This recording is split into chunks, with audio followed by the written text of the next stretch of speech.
But if you ain't here at the squared circle, right here in Indianapolis, Indiana, damn it, I don't know what to tell you. You better back that ass up, because I'm here both days.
TNA Wrestling, WCW, the legendary Dave Penzer.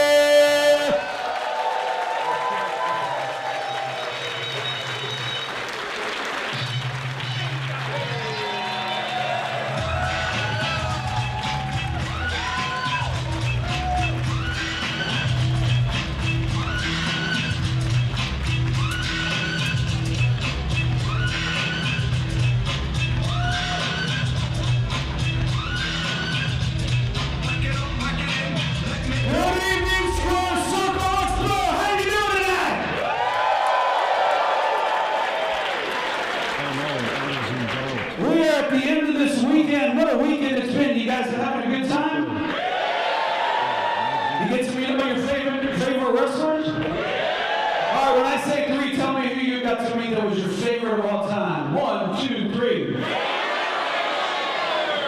And I met him too. Nice guy. I want to welcome you, ladies and gentlemen, to the Square Circle Expo Circle City, presented by the law offices of Ladendorf, Frigiato, and Bigler.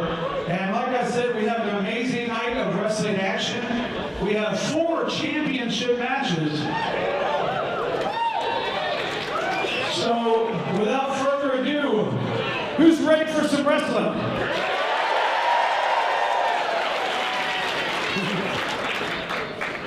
Oh, by the way, we're going to be on the Premier Wrestling Network. So you're on TV tonight, folks. So be sure to make some noise and let everybody know that's watching around the world that Squared Circle Wrestling has the greatest wrestling fans of all time.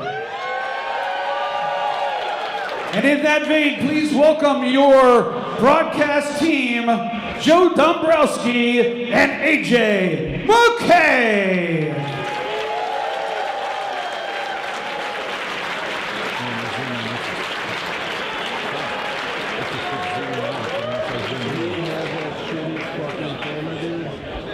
And ladies and gentlemen, the 2 men that make this all possible. This is my first one.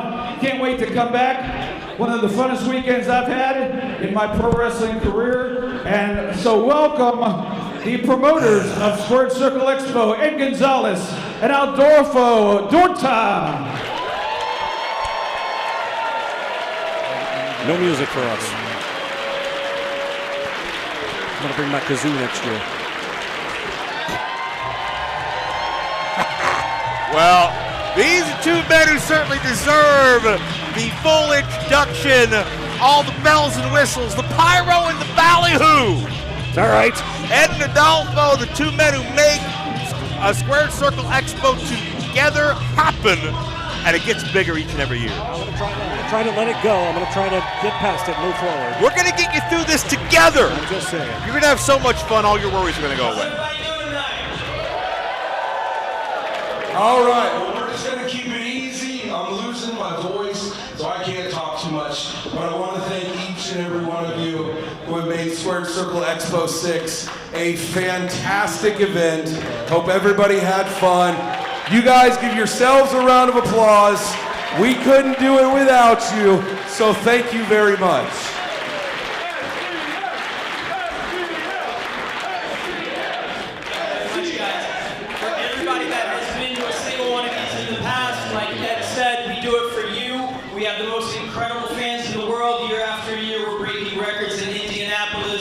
Thank you from the bottom of our hearts. There's really nothing left to say. Let's get it going. Let's get it going, guys. Let's get it going.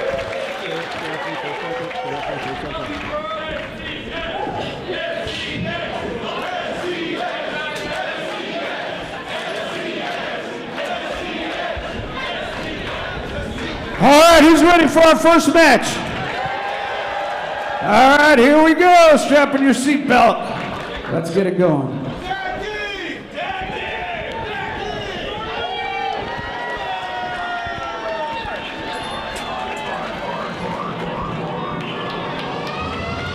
What an honor it is to be brought to the ring by the legendary voice of Dave Penzer to kick off the 6th installment of Squared Circle Expo. Circle City is Ladies on and the gentlemen, air. the opening contest is a tag team match.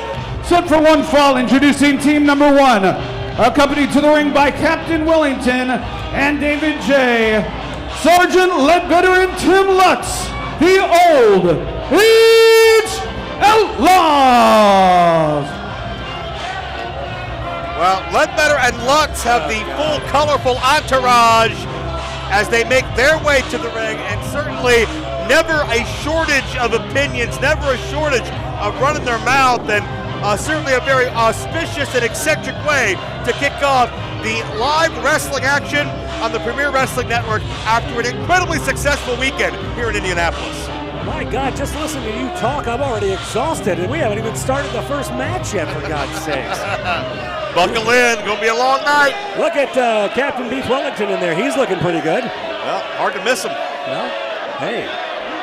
Captain Wellington, do not Captain start the bedwetter chants, or I will hijack this show. He already has. Ledbetter might as well be glued to that microphone, whether anybody wants to hear him or not. Don't you start. No. If anything is said all night, it's not going to be Ledbetter is bedwetter or Tim Lutz sucks. If I hear any of that, this show is over.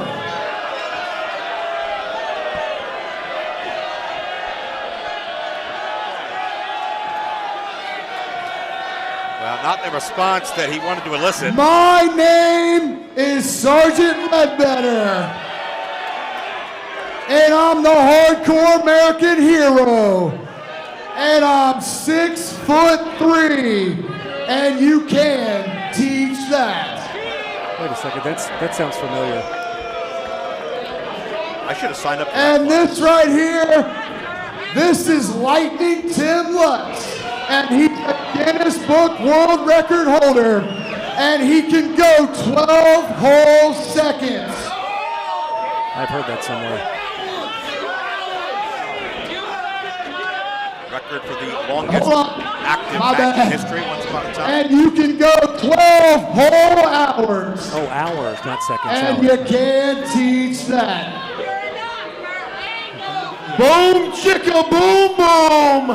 Most honest guys in the room. How are you doing? That is the most uncool way to deliver that phrase. These guys are a piece of work. Oh, Oh my God. Lord, don't do the shimmy, don't do the No, oh, not Wellington. Oh, no, he tripped! He blew a quad, probably. He fell 10 seconds ago, but he's still jiggling. Well, I don't know if we can show that on YouTube or not. Oh, for God's sake. Yeah, we're going to get demonetized unless you button your shirt, for God's sakes. Of all weekends for you to leave your baby powder at home, Dombrowski. He's like a beached whale. They can't get him out of the ring. Oh. Well, wait a second here. This is a tag team match. And Wellington even dropped his shake weight, for goodness sake. This is a piece of independent wrestling history, especially in this part of the country. This will go down in either the annals or the anals. Either way, it's going down. It's going down in Indianapolis. Party-like atmosphere. First, from Indianapolis, Indiana, Spider Webb. Spider Nate is in the house. Listen to that crowd. An abridged version of the Spider Nate Webb entrance. That must mean he means business tonight. I guess so. Normally we get 10 minutes of ballyhoo. Teenage Dirtbag normally plays through, but save those 2 tickets for Iron Man. Partner from Hackensack, New Jersey, Enzo. And so I believe that's the championship he currently holds in 4th rope, as this is not exactly the vibe I expected. They're skipping, AJ, they're skipping. Yeah, that's something new. Just when you think you've seen it all at Squared Circle Expo, you see Enzo and Spider Nate Webb skipping. Is this Sinatra? Yeah, I don't know if we've got clearance for that. That's Amore, I believe. Yeah, you better keep talking. We can't clear that. Well, either way, certainly not the way we expected the vibes to be from Spider-Nate Webb and Enzo after they basically got called out punked before their entrance. Well, I wouldn't necessarily say they're punked. I mean, look what was calling them out, for God's sakes. I think we're about to get a very verbose response. Well, yeah, something tells me this isn't going to end pretty for any of those three.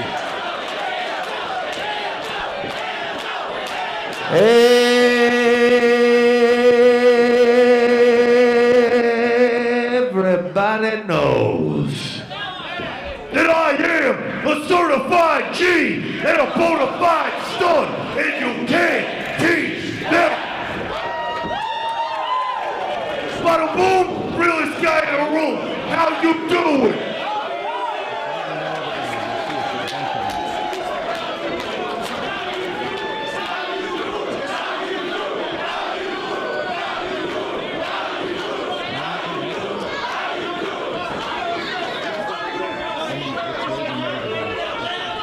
Well, what do we got over here?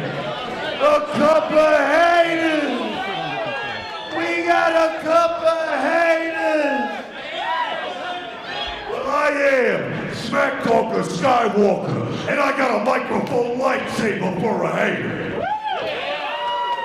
And today you're about to find out. They're soft. Give him the This guy right here, yeah, most definitely. There's a combination here. I don't even want to think about the combined age and weight of this group of men. But I will say this, Captain over here. You remember the captain's hat? You got a lot of nerve about somebody with a really bad back, I would assume. We got a sciatica and all that. But hey, Captain Stool Albedo, Captain Fool Albedo, Captain You Ain't Cool Albedo. You are more like Captain Crunch, right? Well, I mean, he's not far off. Captain Crunch chance now. Well, that's just going to make him hungry, and he's going to get even crankier. The SCX crowd does not disappoint, that's for sure. Hey, I ain't done with you yet, pal. You got only just begun with this, all right? You call yourself a captain. You ride on a boat? Yeah, I earned this. You guys are all on the same boat? Every one of you are on the same boat. There ain't no way that boat is staying afloat. Crazy, and hey, I came here from NYC to Indy to win like Daniel Jones. But old man Rivers over here, I don't know what's going on with you, pal. Philip Rivers, is that you? No, you call yourself Flu J? It's not funny. What's your name? Rivers is a great human being. David J. I'm about to smoke you like a J, okay? Oh, my. All that cholesterol fumes, I'm gonna make him disappear like I'm David Blaine. Now, hey, I ain't done with you either. We're gonna kick your butts, okay? Klutz. It's not Lutz, it's Klutz. It's Klutz.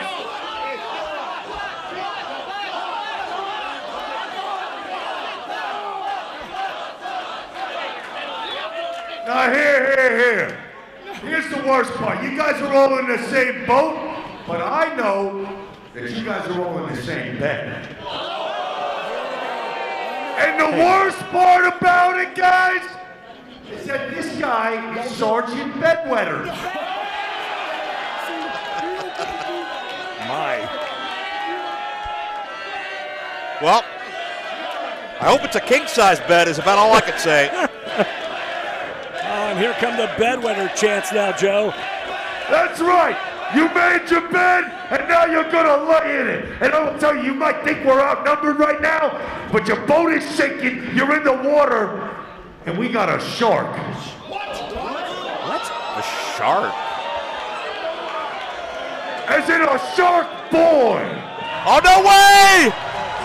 You gotta be kidding! Oh, shell yeah! Shark Boy's here! Well, business indeed, just as about to pick up here, Joe. Oh. These guys don't have a chance. Shark Boy, a Midwest legend, here to watch the back of Spider-Nate Webb and Enzo. I'd love to see Shark Boy stop a mud hole in that Captain Wellington, but might be too long a trip to walk and dry, I'm not sure. Well, yeah, we'd be here all night if that were the case. Well, at some point tonight, I would like to see some damn wrestling in here. That's what I would like to see. Hey, AJ, we're having fun, all right? Don't be a wet blanket. Hey, I'm having a blast. I just want to see... Shark Boy, thank you for being here. I really greatly appreciate it. I really do. And now, me and you, we are about to prove that there's 4 dudes, but only one word to describe you. And I am going to spell it out for you. S-A-W-F-T. How you do? Oh, wait a minute. Hang on a second here. Ledbetter from behind, and obviously tired of the insults and tired of the gift of gab, and maybe they'll feel the gift of jab of Enzo if they're not careful. But action starting to get propped to, of course, Joe Dombrowski along with AJ McKay out here at ringside. And what a way to kick off an absolutely stacked night of Squared Circle Expo action. Joe, we've got so much action for everybody tonight. I can't wait. There's so much action. So many huge superstars on the card tonight. And that main event we're going to talk about in a bit, that's going to be a banger as well. Now, the tag in, and here comes Tim Lutz. Yeah, with everything you just said, that means this entire roster is looking to prove themselves. They know the lights are on bright. They know the world is watching. They know this is the biggest event in the state of Indiana when it comes to pro wrestling each and every year. Absolutely. Tonight, you could become famous. There are a lot of newcomers here to Squared Circle this year. Several new names that you're going to see on tonight's show. They have opportunities to really level up, as you said, Joe, and prove themselves. And now the choke on Spider-Nate Webb now from Sergeant Ledbetter. Yeah, Spider-Nate Webb, a 25-year veteran of the scene. He's seen and done it all. But no matter how experienced you are, the numbers game certainly can play a major hand in the proceedings. By the way, AJ, I want to thank you for one thing. I want to thank you for not being Joshua. Oh, but hey, that I can handle all night Yes. long. Unfortunately, if you say his name 2 more times, he's going to appear. Oh, well, we're not going to do that then. No. Well, he is in the building, unfortunately, so don't get too excited out there. We will have to put up with his presence a little bit later tonight as frequent tags by Tim Lutz and Sergeant Ledbetter as they've got Nate Webb neutralized. And, Oh, man. nice bridge, textbook style, and I think a lot of times Lutz gets underestimated for the technique and precision that he brings out there. Sometimes his mouth and his attitude make the headlines. Well, you know, I mean, listen, you can't take anything away from Ledbetter and Lutz. They are a great tag team. They know each other so well. They've been in the Squared Circle together many occasions. Right now, man, they are just running roughshod over Spider-Nate Webb, keeping him isolated in that far corner, keeping him away from Enzo and away from that tag. And oh, look out here. Ledbetter and Lutz are 2 men who are here year in and year out looking to make a statement. And sometimes they write those checks their rear ends can't cash, but right now they are fully running away with this thing, and you can see the frustration. Did you see the shot from Wellington just then? Took a cheap shot to Nate Webb's leg there. And you got to think, David J. and Wellington on the outside. Obviously, you got to keep your head on a swivel. Nate Webb may have created an opening for himself as he drops Ledbetter. Shark Boy cheering him on.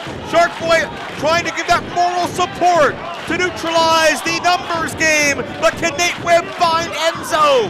He is so close. Makes the tag, and here comes Enzo. Clothesline City. Anything that moves, you're the target of the real one, Enzo. Goodbye, Ledbetter. Look out, Tim Lutz lined up. Enzo trying to, he's filling off this crowd tonight, Joe. He's loving every minute of this. Boom! Lutz isn't doing too good at all after that. Enzo feeling the energy, the momentum from this crowd. We are sold out here tonight.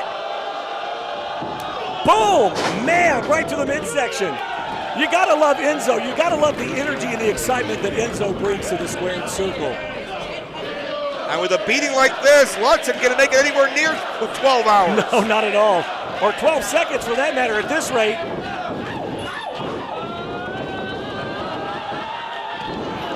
You want to call that one? I don't even know what that was, but it was beautiful. It was a thing of beauty. And of course, Ledbetter in to break up the, oh man! Oh no! Contact made with the official. Ledbetter's in the ring! Oh! Wellington! Wellington's in the ring! Shark Boy on Wellington! Oh, wait a minute! Oh gosh! Oh, this is beautiful! Enzo, Spider Nate, Shark Boy all up on that second rope, and here come the right hands raining down. Shark Boy's ready to whoop some bass. Oh! Shark bite! Oh, just that bite will raise Shark Boy's cholesterol level when it comes to Wellington. Wellington is indeed well done here. Look out, what are they going to do here?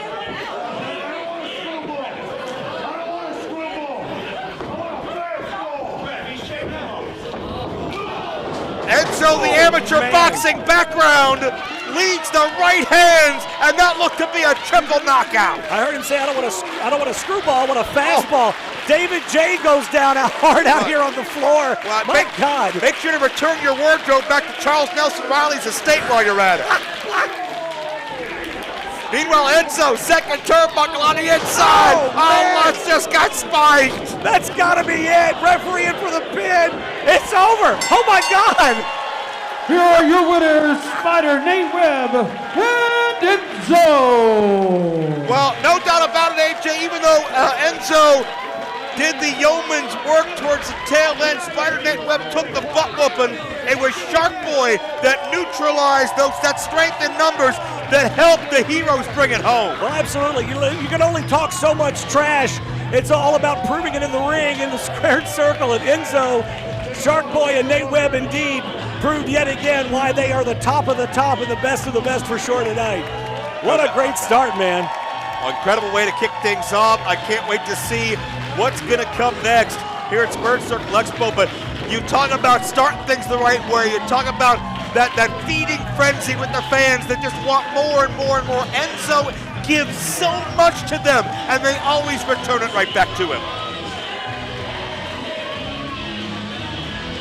And now we get the full Spider Nate Webb song. Absolutely. Enzo's got Captain Wellington's. Oh, well, that's we can kind of put that on YouTube, I think, I guess. That works. That's definitely going to leave a mark. Some type of a mark, I guess. In a manner of speaking, and well, Tim's seen better days. Well, let's talk about all the action we got coming up tonight because, man, you talk about titles on the line. Tag title, well, Lutz is out here in front of us. He goes down hard. Tag titles on the line tonight. We've got the Women's Championship on the line and the main event. Let's talk about that main event tonight, Joe. My God. Yeah, well, Jake Ullman went the distance a year ago. He was the first champion. He's the current champion of Squared Circle Expo. But what a challenge. He has somebody who, it's in his blood, his pedigree to be a champion. The one and only Davey Boy Smith Jr. will challenge tonight somebody who knows all about from here to Japan and all points in between. We could very well see a new champion crowned tonight. Well, you know, Jake Ullman was supposed to originally go up against Bandito, who obviously wasn't able to get over here. So you got to think, how much time did Jake really have to prepare for this change in the main event tonight? That could be a factor in this one, but I still give the favor to Jake Ullman in this one. He is a staple here at Squared Circle. He's won match after match. He's proven it time and time again. I got my money on Jake Ullman here tonight. Wow, I know Jake Ullman feels just as confident as you feel about him. And of course, still to come, Ben Bishop and Killer Cross has been a very personal rivalry online. That could be a big-time explosion as well. And so much more still to come. Titles on the line galore, and we're just getting started here live on the Premier Streaming Network. So excited. Let's shoot it back up to Dave Pinzer. Let's get our next match underway.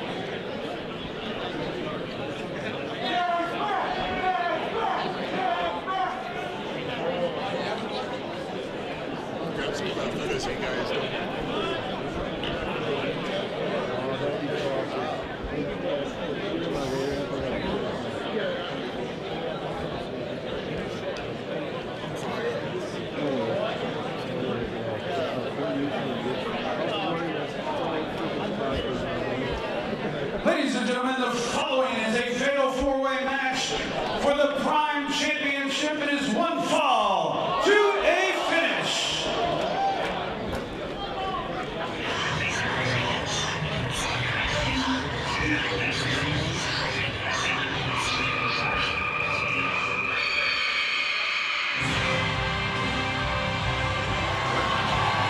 Challenger number one, from the Black Hills Sanatorium, Crazy Steve!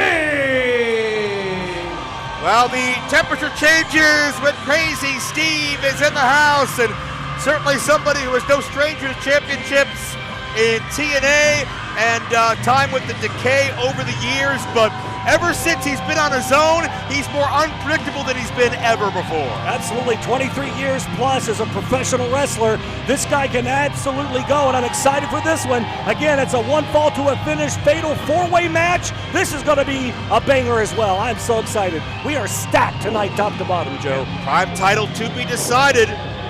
Sudden death style.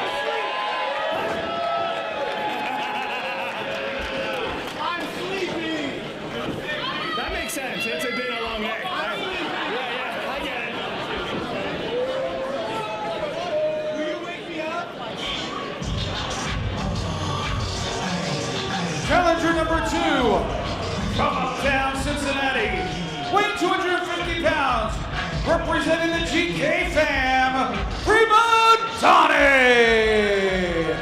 Not too far up the road here, Joe, Cincinnati, Ohio. Prima Donnie, always a staple here as well. You talk about somebody that's got something to prove, kind of the underdog in this particular match with the other competitors. But you can't count him out. Fast-paced, high impact. You got to look out for those knee strikes, too. No doubt Prima Donnie has the most to gain in a matchup like this. Represent GK fam. That goes back to his time in his own rap group. This man's very accomplished as a performer in the ring and on the stage. He carries a confidence with him, and that certainly will be a big-time advantage, feeling comfortable in the ring with legends and legends in the making. Absolutely. Challenger number three, from Japan,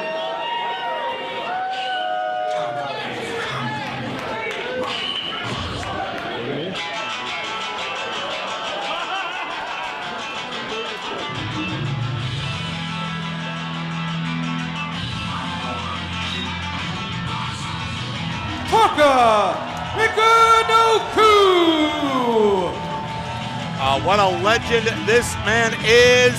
Straight from Morioka, Iwate, Japan. Taka Michinoku burst onto the scene in United States Pro Wrestling at just 23 years of age when he won the WWF Light Heavyweight Championship in December 1997, but certainly even years before that. Representing the system. Had a reputation in Japan. You talk about reps, our defending champion, right? Knows all about it. From Queens, New York, he is the Prime Champion, the most professional wrestler, Brian Myers. Definitely a staple here at Squared Circle Expo.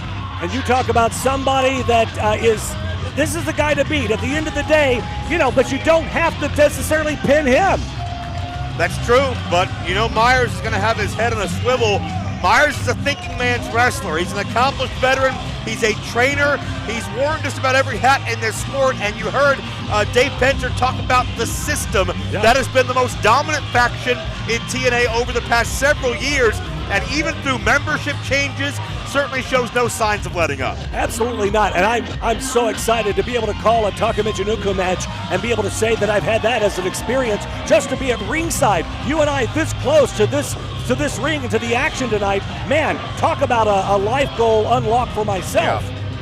And Taka's overachieved many times. When Taka made his way to the States, it was as a young boy, basically an apprentice, a rookie student of the great Sasuke. Everyone thought Sasuke would become the breakout star, but all the eyes went to Taka Michinoku. And that speaks to the potential this young man had and how well he realized it in the years that followed. Think back to ECW's first papers, with Taka a part of that as well. that memorable six-man tag match that introduced the fans to Kaientai Jojo, the Michinoku Pro. What the hell is Crazy Steve doing out on the apron here? This is a fatal four-way. I don't think Steve got the memo, or maybe he didn't read it. I guess not here. Prima Donnie now, and Brian Myers working over Taka Michinoku now, and I think Steve is a little confused here. I would blame the language barrier, but I think the same thing would have happened if it was two English speakers. I mean, I don't think Crazy Steve can communicate with anybody. Well, I'm taking Crazy Steve out of the equation here. Look out, boom, big boot. Prima Donnie down, Brian Myers now, Taka Michinoku off the ropes. Taka doing a great job of switching directions. Beautiful. Connect with those pump kicks, and you think about Taka's speed and his agility, and maybe you underestimate his power, his leg strength. And even Taka's explaining, yeah, it's a four-way, you idiot. And Crazy Steve's tagged in, okay. And Crazy Steve, a house of fire. God. What in the hell am I seeing right now? You would think, though, that these guys coming into this fatal four-way, you would think that the first person they would go after would be the current Prime champion. You would think they would all go against Brian Myers, but you got Steve out on the ring apron thinking it's a tag, and now the biting. I'm like, what the hell? What's happening? Maybe so, maybe not. Hey, Taka's picking up on it. And it was never intended, but Steve and Taka are working as a makeshift tag team. Yeah, this has been Crazy Steve's plan all along. Good night. Steve Pescado to the floor and scores big, takes out two rivals with one shot. And this thing is going to get down and dirty on the outside. And keep in mind, in this environment, you're not going to see a disqualification. You're not going to see a count out. We want to see a winner. We want to see a Prime champion. Absolutely. You got Brian Myers with a big chop to the chest of Taka Michinoku now. Prima Donnie fighting over here on the other side with Crazy Steve. All four on the outside. You can't win it out on the floor, though, Dombrowski. Well, maybe the handprints on Taka's chest can one day become immortalized in an action figure in Myers' toy line. Who knows? But right now, it's Taka fighting for everything he has. I mean, keep in mind, if Taka wins this Prime title, we're going to see him regularly at Squared Circle Expo. He'll be here next year. Well, how fun would that be? You can really, this is impossible to call. This could be anybody's match tonight. Taka now just grinding the face of Brian Myers on that guardrail on the outside here. And imagine if you're Prima Donnie. Imagine if you're the one that takes down Crazy Steve and finally gets him to stay down. Steve dropped what looked to be jaw first on the edge of that ring frame, and in the ring, Taka Michinoku able to quicken the pace. The high knee, follow through. Oh, watch out for those strikes of Taka into the lateral press. And to our point, Prima Donnie intervening, not to save Myers, but certainly to protect his own interests. Oh, absolutely. And now the boots. Looks like that's kind of in the throat there of Taka Michinoku. Kind of, that's blatantly in the throat. Well, I mean, it was on the edge. Donnie doesn't care. Yeah, he doesn't. He cares. He doesn't. Whatever it takes to win, and even if it means taking a chance. Well, this could pay off, or it could fail miserably. It does pay off with the double axe handle, though. And AJ, he calls that way into the cover, hooks the leg, and Crazy Steve intervenes. Donnie calls that the quadruple axe handle, so I guess twice as much.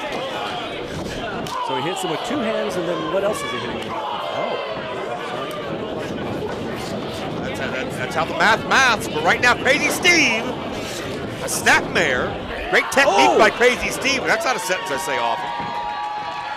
Yeah, I don't even think Steve has a game plan or really plans these things. They just kind of happen by happenstance. He very much operates on impulse. If it feels good in the moment, Crazy Steve's going to do it. Uppercut right on the money, though.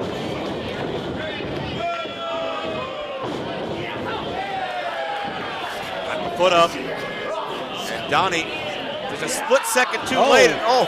That head scissors. You notice the arch on the back. Yeah. And the shoulders as he's bent across that top rope. Prima Donnie in some trouble, able to get out of it, though.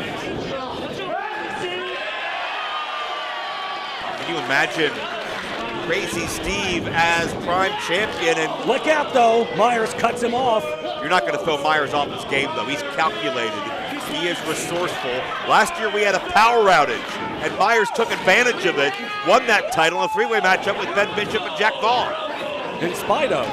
Yeah, Myers, I think, was the only one that kept his focus on the prize, while everybody else was a little bit disheveled. Oh, no. Speaking of disheveled. Oh, no. No. Taka. Oh, good God. Oh, my. And they're building that top-heavy Will Topo. Tower of Doom at the behest of Taka Michinoku. All four men are down here. I don't know if the referee doesn't. He's not. I was going to say he should be counting because we got to have a winner in this thing. Yeah, he's calling it loose. He's just there to count the three. That's all the referee's making sure everyone is safe. And oh, there to count the three. Wait a minute. Did Myers just do a Michinoku driver? He did. Well, here's how it's done. Oh, gee, Michinoku driver. And Myers gonna feel his whole, yeah! This is tremendous. And now Taka in for the cover. 2 count. Oh. You see the respect these athletes have for Taka. Everyone in that match knew this thing is done unless I act now. My gosh. So Myers tried to play some mind games and it came back to bite him. And now it is Donnie and Steve. Center of the ring. Oh, Prima Donnie just practically stomped through the chest of Crazy Steve. He's raising his hand. I don't know why he's got his hand up. He hasn't won the thing yet. Boom, though, connects with the punch. Likes to measure his foe. Oh, man, nice missile drop kick there. That connected well. Nicely done, great leg extension. Very impressive. Impressed with Prima Donnie in here this weekend, Joe. And Taka, though, off the ropes. I spoke to, oh, man. Oh, Myers. Yeah. Picked his opportunity, saw his opening, what a spear. Good Lord. A huge lariat. Knocked him out of his boots. Wow. Nice. Here is your winner and still prime champion, the most professional wrestler, Brian Myers. So Myers finds a way. A lot of moving parts, a lot going on, but Myers kept his composure, and when he saw that opening big enough, Myers capitalizes and leaves with the same title he walks in with. You got to give it to Brian Myers by hook or crook, some way he was able to retain three formidable competitors, but Myers still gets the win. No doubt about that. Myers is a step ahead. Look at that spear, beautifully connected. Boom, almost knocked him out of his boots there, Joe. Yeah, what a 1-2 punch that was. Man. Beautiful win. And beautiful show of respect for Taka Michinoku. How incredible does Taka look? I mean, almost 30 years. well, that's a show of respect from Crazy Steve to Prima Donnie, but nevertheless, you do like to see sportsmanship when you can get it, I guess. Well, Prima Donnie's still out here. I don't know what the hell he's doing. He lost the match. It's like, go home, lick your wounds, and come back and fight another day, it takes a while to sink in a little bit. Got embarrassed on the way out. Well, I got to tell you, I'm excited for this next one because Big Time Savon has got his work cut out for him tonight as he goes one-on-one with the Butcher. That's coming up here in just moments. And man, I gotta say a little prayer for Savon tonight. I gotta tell you. Hope he packed a lunch because the Butcher, we've seen the evolution if you watch him on AEW. Yeah. The physical condition he's in, the intensity in his eyes. It's better year after year, and Butcher's going to look to make a statement tonight. Absolutely. Let's shoot it back over to David Pinzer. Legendary referee Joe Kopan. Yeah. Talk about legends in the house. Jeez. Ladies and gentlemen, the following contest set for one fall. Introducing first, the CEO of Big Time Enterprises, Big Time Savon. Well, certainly Big Time Enterprises. Hey, he just goes by Big Time now. I didn't have that in my notes. Has a lot of money tied up in the finer things in life, whether it be those designer sunglasses, whether it be the custom Cuffy's got, whether it's the security detail as well. Big time Savon is somebody who certainly does not spare any expenses. What would you know about designer glasses? Well, not much from a distance, I'll tell you that. Well, listen, I can't take anything away from Big Time Savon. You know, he wrestled in the UK and France, capturing international attention for challenging for the Immortal World Heavyweight Championship in France. I mean, this guy's out here doing big things, but you want to talk about big? My God, he's facing the Butcher tonight, for God's sakes. Yeah, but if you ask Savon, he might as well tell you he feels 7 or 8 feet tall. He feels 300 pounds of pure muscle. All right, well, I'm not disputing that at all. And his opponent, from Buffalo, New York, the Butcher! My God.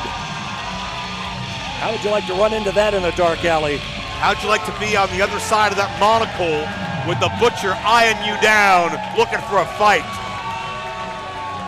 One half of the Butcher and the Blade tag team that started very regionally in Buffalo, but expanded throughout the world.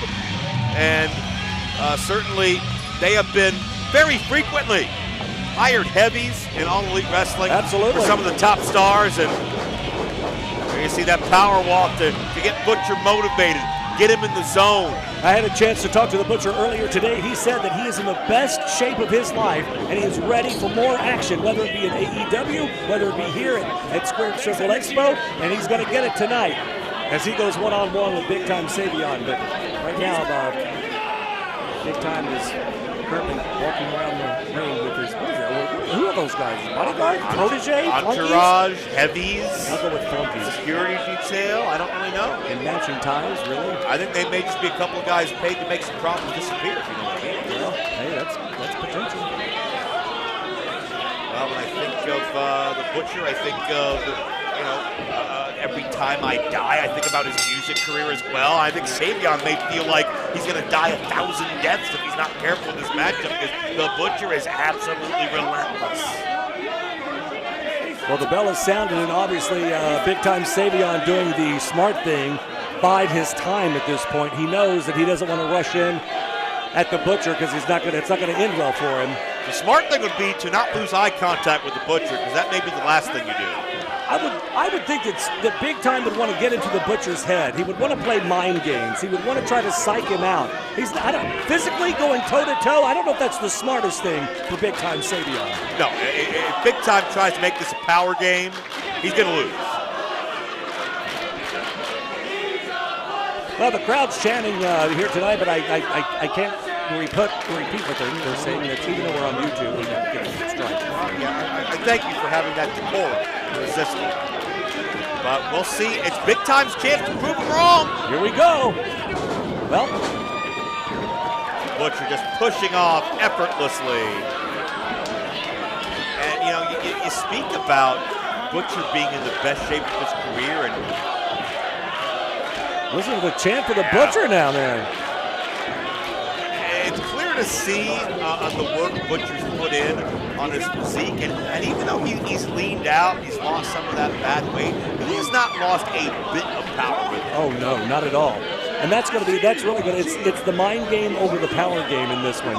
The Butcher is just all, and listen, that's all dude right there. He can ground and pound, but he can also fly if he needs to. That's the thing about the Butcher. You never know what he's capable of next. He's very agile in the ring. Forces Savon back into the corner there. Oh, good Lord. A blistering knife-edge chop sent Savon to the other corner like he was shot out of a cannon.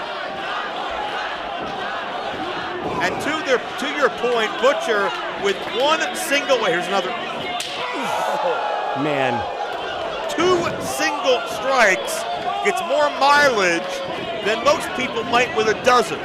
You ever taken a chop to the chest before, Dombrowski? Not from somebody that size, I'll guarantee you that. That's heart-stopping. I've done that. I've had it done to me one time, and I thought I was going to have to be in palliative care for 6 months. It's brutal. To the eyes. See?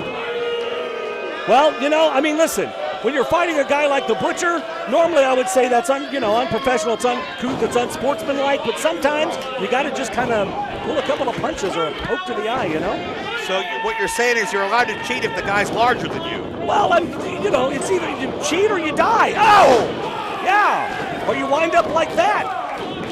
Could be both, who knows? But I don't know if Savion's going to make any headway. Angering Butcher, and that's straight up power.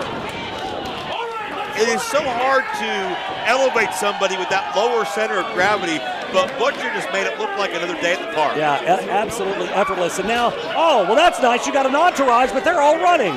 Well, what the hell good are they? Maybe the check didn't clear yet. I'm not sure. Maybe not.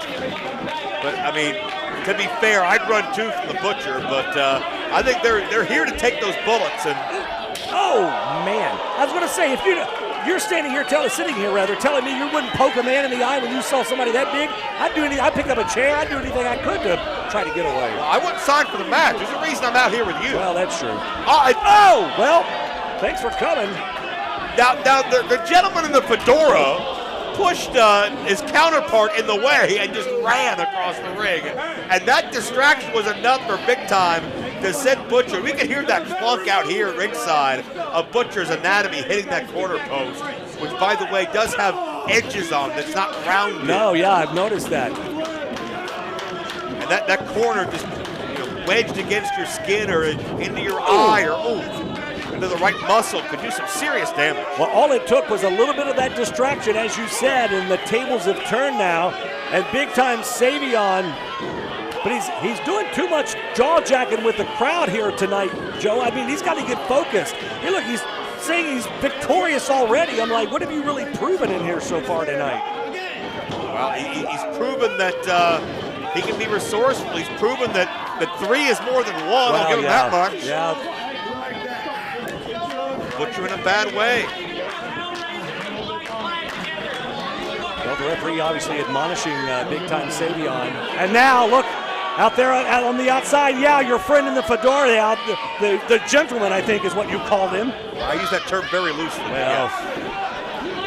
But Joe Kopaz is the best zebra in this part of the country. He has presided over every legend and top prospect and rookie and everywhere in between that's come through this and the surrounding areas for some 25 plus years.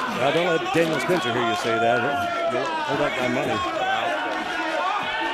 Jason Ayers will be half hoppy too. That's a whole other story. Savon, though, in full control right now. He's got that knee in the small of the back, working over the back, wrenching back on the neck of the Butcher here. This is smart because you want to keep Butcher at bay. If he's on the canvas, he can't utilize that power, but as Butcher turns inward, that alleviates the pressure on the carotid artery. Yeah, I think Savon had the right idea, trying to keep the big man grounded and keep him off his feet. If you take the legs out from him, you've got a fighting chance at least. Oh, man, look at that. Nice enziguri. Jump up style, but Butcher's so huge and thick that Savon, I think, hit more shoulder than back of the head, but that power slam scored. Quebrada nicely done. Butcher in trouble. Man. Savon did a great job of stringing 2, 3, 4 offensive maneuvers together. Caught Butcher off guard, but AJ, what stood out to me the most was the luster behind that kick out. Yeah. Butcher is not down and out for the count yet, and of course now, Big Time Savon tosses the Butcher to the outside here. Wait a minute. What the hell is going on? We're in the middle of a match here. What are these two idiots doing?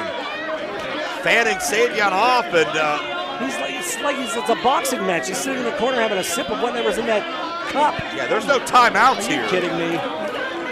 Well, meanwhile, he's giving the Butcher valuable time to recuperate here. This is the most idiotic thing I think I've ever seen. You had the man down, you had him in jeopardy, and now you're going to take a break because you're tired? Last thing you want is a re-energized, rejuvenated Butcher. Absolutely. Oh, case in point. Back suplex changes the mood in the air as Butcher scores big, but is it enough for him to recover fully? What a major mistake on Big Time Savon's part there to take that breather. He had him. He had the Butcher injured. He had him down, and he let him get his wind back. He let him recoup. Oh, what a series of elbows. Butcher, when he gets rolling, it's like a runaway freight train. There's no stopping him. And there they go. Man. Practically through big time. And big time Savon is not a small dude, Joe. Not at all. You wouldn't know it standing next to Butcher. Right? Oh, nice drop step into that half Nelson backbreaker. Jackhammer style. Will this be enough? Hooks the leg out of near fall. Thought that was it there, man. I thought the Butcher had him. Well, This is where the Butcher is more dangerous, Joe. Wait a minute. What?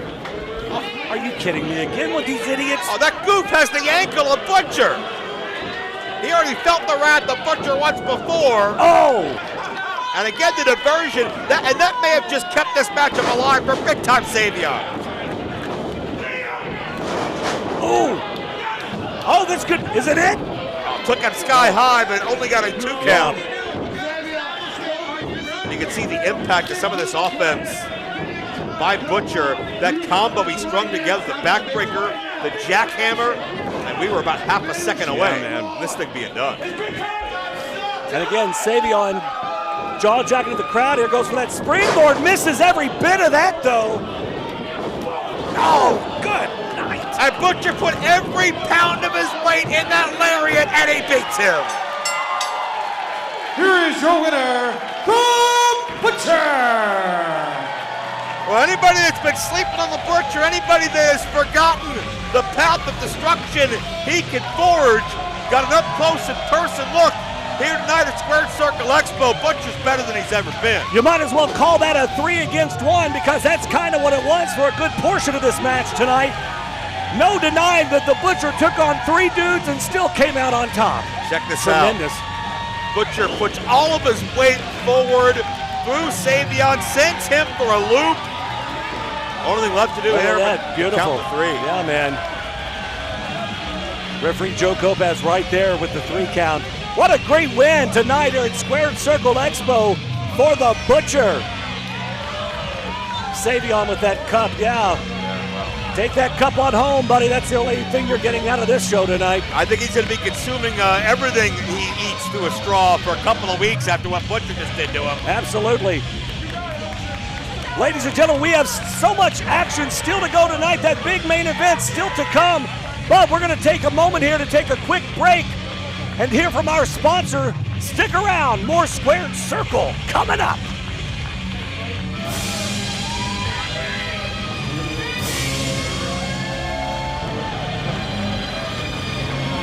Baseball takes years to master, unless you're just built for it.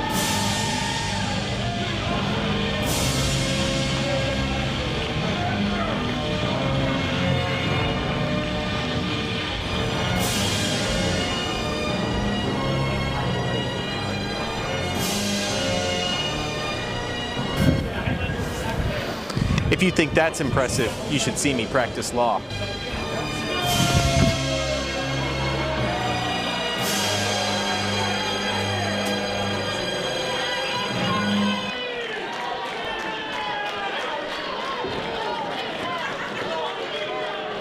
Ladies and gentlemen, this is an 8-person mixed tag team match. Your referee is Charlene. Introducing team number 1.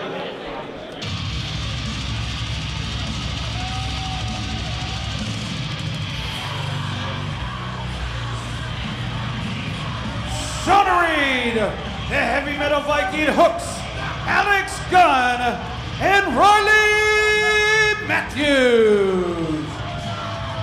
Well, we're back here at Squared Circle Expo. What a tremendous weekend this has been. AJ McKay, Joe Dombrowski, the man, the myth, the legend. Joe, it's such a pleasure to be here with you, dude. I've had an absolute blast this weekend. It's been fun so far. We're far from done yet. You talk about myths. I thought these teams were mythical the first time I saw it advertised.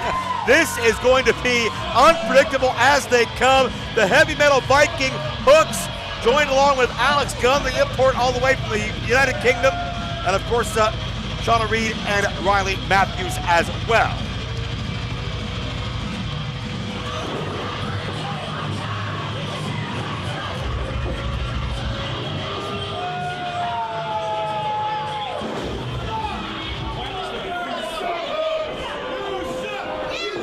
And their opponents.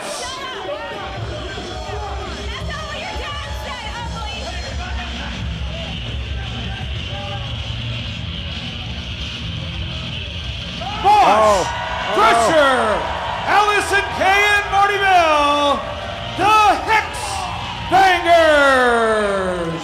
Well, Mosh and Thrasher have announced previously that this will be their final year as active in-ring competitors, but it's not just about the Headbangers tonight, it's about the Hexbangers? Absolutely. Oh, look at this! Oh my God! How do we tell them apart? Marty Bell and Allison Kay channeling their inner headbanger. I never really took them for Marilyn Manson fans or White Zombie, but they're good in the spirit. They're good sports. Hey, they adapt. That's what you do. You adapt.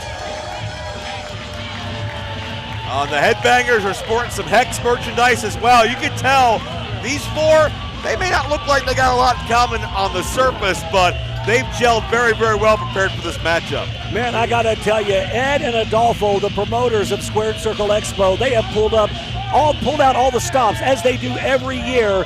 All of these matches, just top-notch. Could be main event matches anywhere you go, man. Oh, look out! Hey! Good night! From behind, that's Hooks, and that's Riley Matthews right in front of our table. And everybody else following suit. It is an 8-person brawl on the floor in this one-fall matchup. Look out, this is going to be insanity. Keep your head on a swivel, Dombrowski. No question about it. We should specify this. Look out! Hey, come on! Hey, come on! Get out of here! Nice. Hey! Trying to do our job over here. What's wrong with you? That was Hooks and Mosh over here. Oh, absolutely. Yeah, okay. Yeah, I got you. All right. Yeah, I wouldn't say no to Marty Bell either. Trust me. Especially with a goatee or whatever that thing is she's got toting around over there. Okay, I guess that makes Marty Bell the thrasher of the hat. Yeah. And AK-47's Mosh. I'm seeing it. I get it now. I'm getting it. I'm feeling it. On the outside, this action continues. It is mixed tag team rules. In theory, the gentleman with the gentleman, the ladies with the ladies. I was going to ask that. But Marty Bell's got the painted on mustache, so maybe they're getting confused. I don't know. I'm confused. Well, I've heard that. But action continues as Mosh and Thrasher, they love it when there's no rules. They love it when it's uncontrollable. It reminds them of the mosh pits. It reminds them of their slam dancing. Do we get a bell? Do we even hear the bell? Has this thing officially started, for God's sake? Well, there's nobody in the ring for which to sound a bell for. Yeah, I was going to say, well. But that's a great call. It's a great assessment. Well, just look at the chest of Alex Gunn there. My gosh. He's had the hell beat out, but again, though, if you're as white as Alex Gunn is, I guess your chest would turn red quickly. It is dreary in England a lot, so it does happen. And a multiple timeout request from Shauna Reed and Hooks. Why are they asking for? There's no timeouts. This is pro wrestling, Joe. Thrasher's pulled the skirt up. That's at the after party, too. Oh, this thing, I would say it's getting out of control, but it never had control to begin with. Yeah, well, the poor referee just stands in the ring alone. She's trying to get people in there and order restored and get this thing officially started here, but... Well, I mean, there's no way to disqualify anybody until this thing starts, right? Yeah, well. She can politely suggest, that's about it.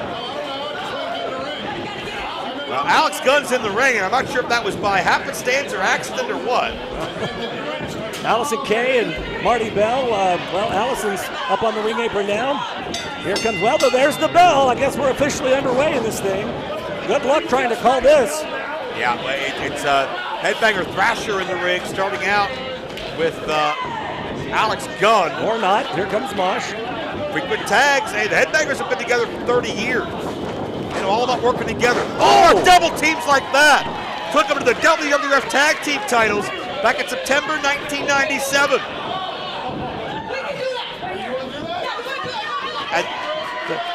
The Hex wants to do that? Yeah, the Hex, I just heard Allison Kay say, yeah, we could do that. Okay. All right. Headbanger see, headbanger do. A little tit for tat tonight. Let's go with it. Didn't come out right, but you know what I meant. I thought that counts. Marty Bell now sends Gunn for the ride, and yeah! Oh, the man! Headbanger double team! Oh, man! That was close! That's close! I like the flowery skirt of AK. She reminds me of a wild Samoan. Well, hey. I'd go for a Samoan drop. Well, of course, again, you said it's mixed tag rules, but apparently they don't care about that. Marty Bell for the cover? There's never a dull moment in pro wrestling. Yeah, hey, let it ride. If everybody's okay with it, if the referee's okay with it, and well, it might not be okay in a minute because the Heavy Metal Vikings tagged in. Okay. A fierce brawler, a fearless competitor. Well, look at the size difference, though. I mean, my God. Is Marty going to stay and fight? I guess so. You talk about nerves of steel and courage. She's got more gumption than I would. That's for damn sure. We're going intergender, but hey, former NWA Women's Tag Team Champions 100. are the Hex. Yeah, man. One of the greatest female tag teams of this generation. But Hook's not impressed by that resume. Marty Bell, though, not backing down. Marty wants more. Marty's saying send Hooks. Nice go behind for Marty. Side headlock. Come on, Marty. Marty, yeah, she's got that fiery Dominican temper, but she's very technically sound as well. A takedown on Hooks. Very nice. Wow. This is why I'm scared of Marty. This is why I told you, do what she tells you. Well, also because you have no muscle mass. That is the secondary reason. Well, big forearm from Marty Bell, and Hooks goes down. Oh, man. Hooks is in trouble, Joe. Hooks is in enemy territory and being swarmed by adversaries left and right. Folks love the Headbangers here tonight at Squared Circle Expo. Well, this is the Headbangers' attempt to maybe pass the torch a little bit, right? Anoint the next tag team? Wait, there. The Headbanger's going to do it. Oh, big elbow. Yeah. And Hooks goes down again. Mosh pit style again. Do-si-do. Oh. I don't think they ever did that in a Manson concert. Good night. Poor Hooks. He doesn't even know where he's at right now. So the Hex teaching the Headbangers a thing or two. Hey, listen, you're never too old to learn something new, Dombrowski. It's true. Much to the chagrin of the opposing corner, the Neon Dream Riley Matthews getting hot and bothered, but Hooks has found his way. Rudy tag. All right, looks like he tagged Alex Gunn back in. Alex Gunn, a collegiate rugby Look at his player. chest. Good God. Well, you know he's used to taking punishment in collegiate rugby. He's somebody that comes all the way from Yorkshire, trained with the legendary Dustin Rhodes down in Texas. No kidding. Yeah. Obviously, you had plenty of time in the hotel earlier today to Wikipedia random things. Good for you. Hey, man. Well, look out. This isn't going to end well for Alex Gunn. Oh, right in the small of the back. Yeah. Oh, there's a how do you do. Well, will that get us demonetized? I don't think so. Okay. That's close on close. That's good. Then we're okay. Yeah, for now. The night's still early yet. Alex Gunn's not okay. His ego's bruised. His chest is bruised, quite literally. Yeah. And Riley Matthews now. The 2022 PGWA Rookie of the Year. She's been their champion for 2 years come next month. But all of that skill will not help you with Headbanger Thrasher. Look out here. Well, Thrasher just sets her up on the top. Okay, well, that poke to the eye. He didn't hit her, though, in his defense. He did not hit her. In a manner of speaking, that's correct. That is the most gentlemanly way to poke a woman in the eye. You should never poke a woman in the eye. Not even if you're in a mixed intergender tag match? Okay, an eye poke is technically not legal in any match. What if you're in the ring with someone who calls themselves a wicked misfit like Shauna Reed, who's out of her rabid-ass mind? Well, that's where it would apply. Oh! See, look at her! Whirling dervish of offense. And said she's a real woman to AK-47? Yeah. You want to question the womanhood of AK-47? Jackknife pin. Look at her catch AK off guard. We only got 2. Now, Shauna Reed has a couple of screws loose for sure. Very unpredictable. Now, the question is, does that help her or hurt her? Sometimes in matches with Shauna Reed, sometimes I've seen it help her because I think when you're unpredictable and you don't really have a game plan, you just kind of throw caution at the wind sometimes. You know, you get desperate. You get into that desperation mode. So you do whatever you have to do. Moments like arguing with the official, though, or perhaps that was a diversion to get Riley involved. Possibly so. Again, there's no rhyme or reason. Well, there is a full extension of that leg, choking on AK-47. Nicely done, and yeah, Marty Bell, I'm talking about that fiery temper, as her best friend is now getting pummeled 2-on-1 in the neutral corner. And there's nothing anybody can do to stop it as the referee is in over her head.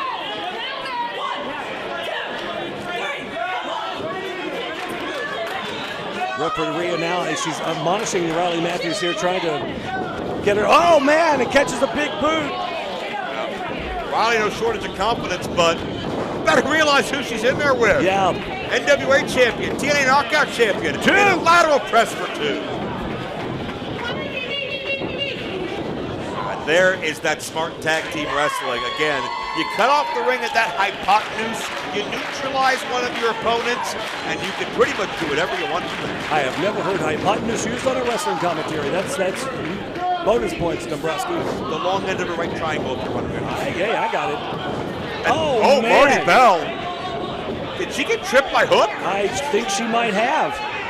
And Gunn got the shot. Oh, turning the pump kick. All that little bit of a distraction, that's all they needed. Yeah, 2 boots right to the throat. Yeah. Referee admonishing Shauna, and Hooks gets his flicks in. And you notice the difference between how the Headbangers and the Hex strategize an opponent in their corner versus the free-for-all. What happens when Shauna, Riley, Hooks, and Gunn get their heads together? Yeah, I noticed that. The Hexbangers are a lot more cohesive in their strategy, and the other team just kind of throwing caution at them. That's like there's no, there's no head on the snake, so to speak. The other team's like a bunch of starving wolves, just bouncing any way they can. Pretty much. Oh, look, a handful of hair from Alex Gunn. That's rude. Yeah, that's not something they teach in etiquette class over in England. Twisting fisherman suplex. The crowd trying to rally behind Marty Bell, get her back into this thing. Marty's got to make that tag, Joe. Marty's taken an incredible amount of punishment these past 3 to 5 minutes. Still swinging. Still realize she's in a fight. Tough handful of hair. Yeah.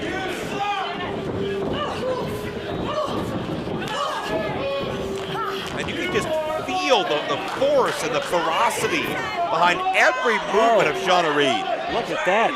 Leg fully across the face, just pulling that, that'll cut off the airflow and everything else. Could break your nose. As she had the calf wrapped around her opponent, she was bending back, arching all of her weight to apply that pressure on the windpipe of Marty Bell. Through desperation, looking for a tag, and she's got Allison Kay. AK is in, and oh boy, the mood just changed. What? Hooks got it. Gunn got it. Twisting neck breaker. Riley Matthews, the only one left standing for a time at least. Marty Bell off the ropes. And there's some of that Hex double teaming. This could be all. And Hooks breaks it up. Oh God, and everybody comes in now, Joe.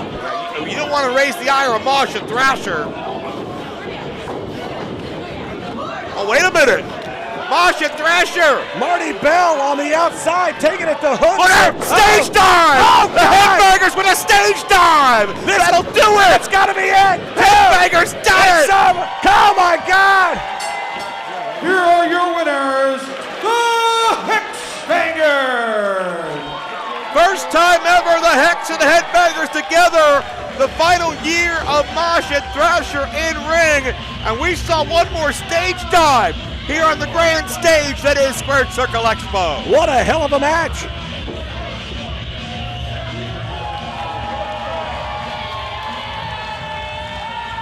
What a celebration.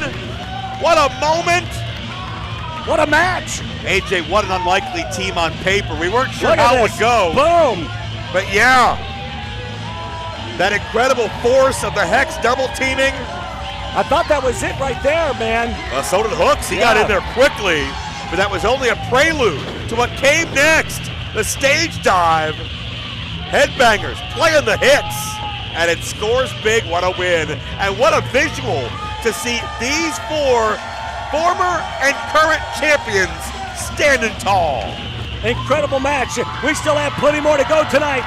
Tag team championships are on the line a little bit later on. That's going to be an absolute wild one. It's an elimination style tag match, and anybody can tag anybody. Aaron Stevens, Carson Drink, it's going to be crazy. Hang I don't know on. if you guys know, but me and Mosh Jazz, we're doing our retirement tour now.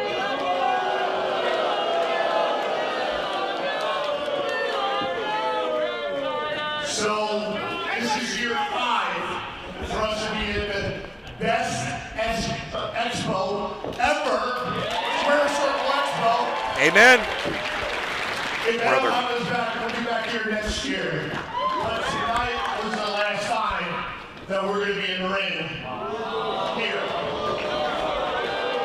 So, I want to say, Yeah.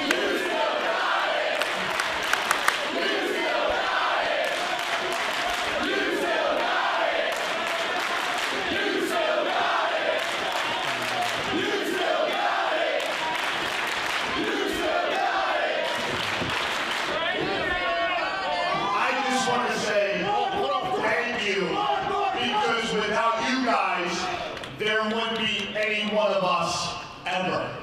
So thank you for all the years. We appreciate each and every one of you, except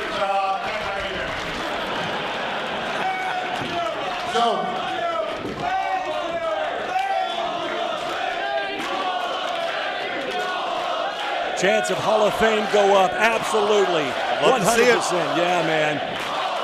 Absolutely deserve to be in the Hall of Fame.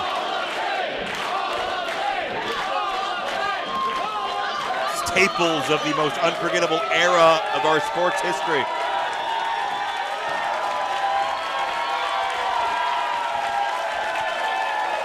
The crowd stands up. I'm going to stand up. Look at you. You're going to just sit there like a bump on a... Get up, Dombrowski. What the hell's wrong with you? This is the last time you're going to be able to call a Headbangers match, for God's sakes.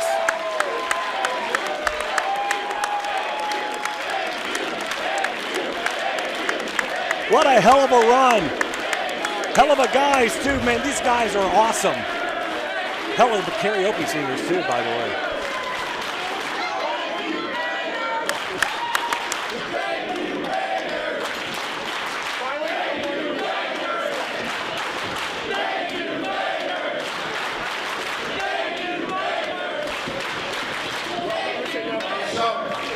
So for the first time ever with you and a microphone, I had nothing to say. You guys literally had something like, knowing these moments were coming, like playing some shit in my head, and but with all of that, I really have nothing to say other than thank you.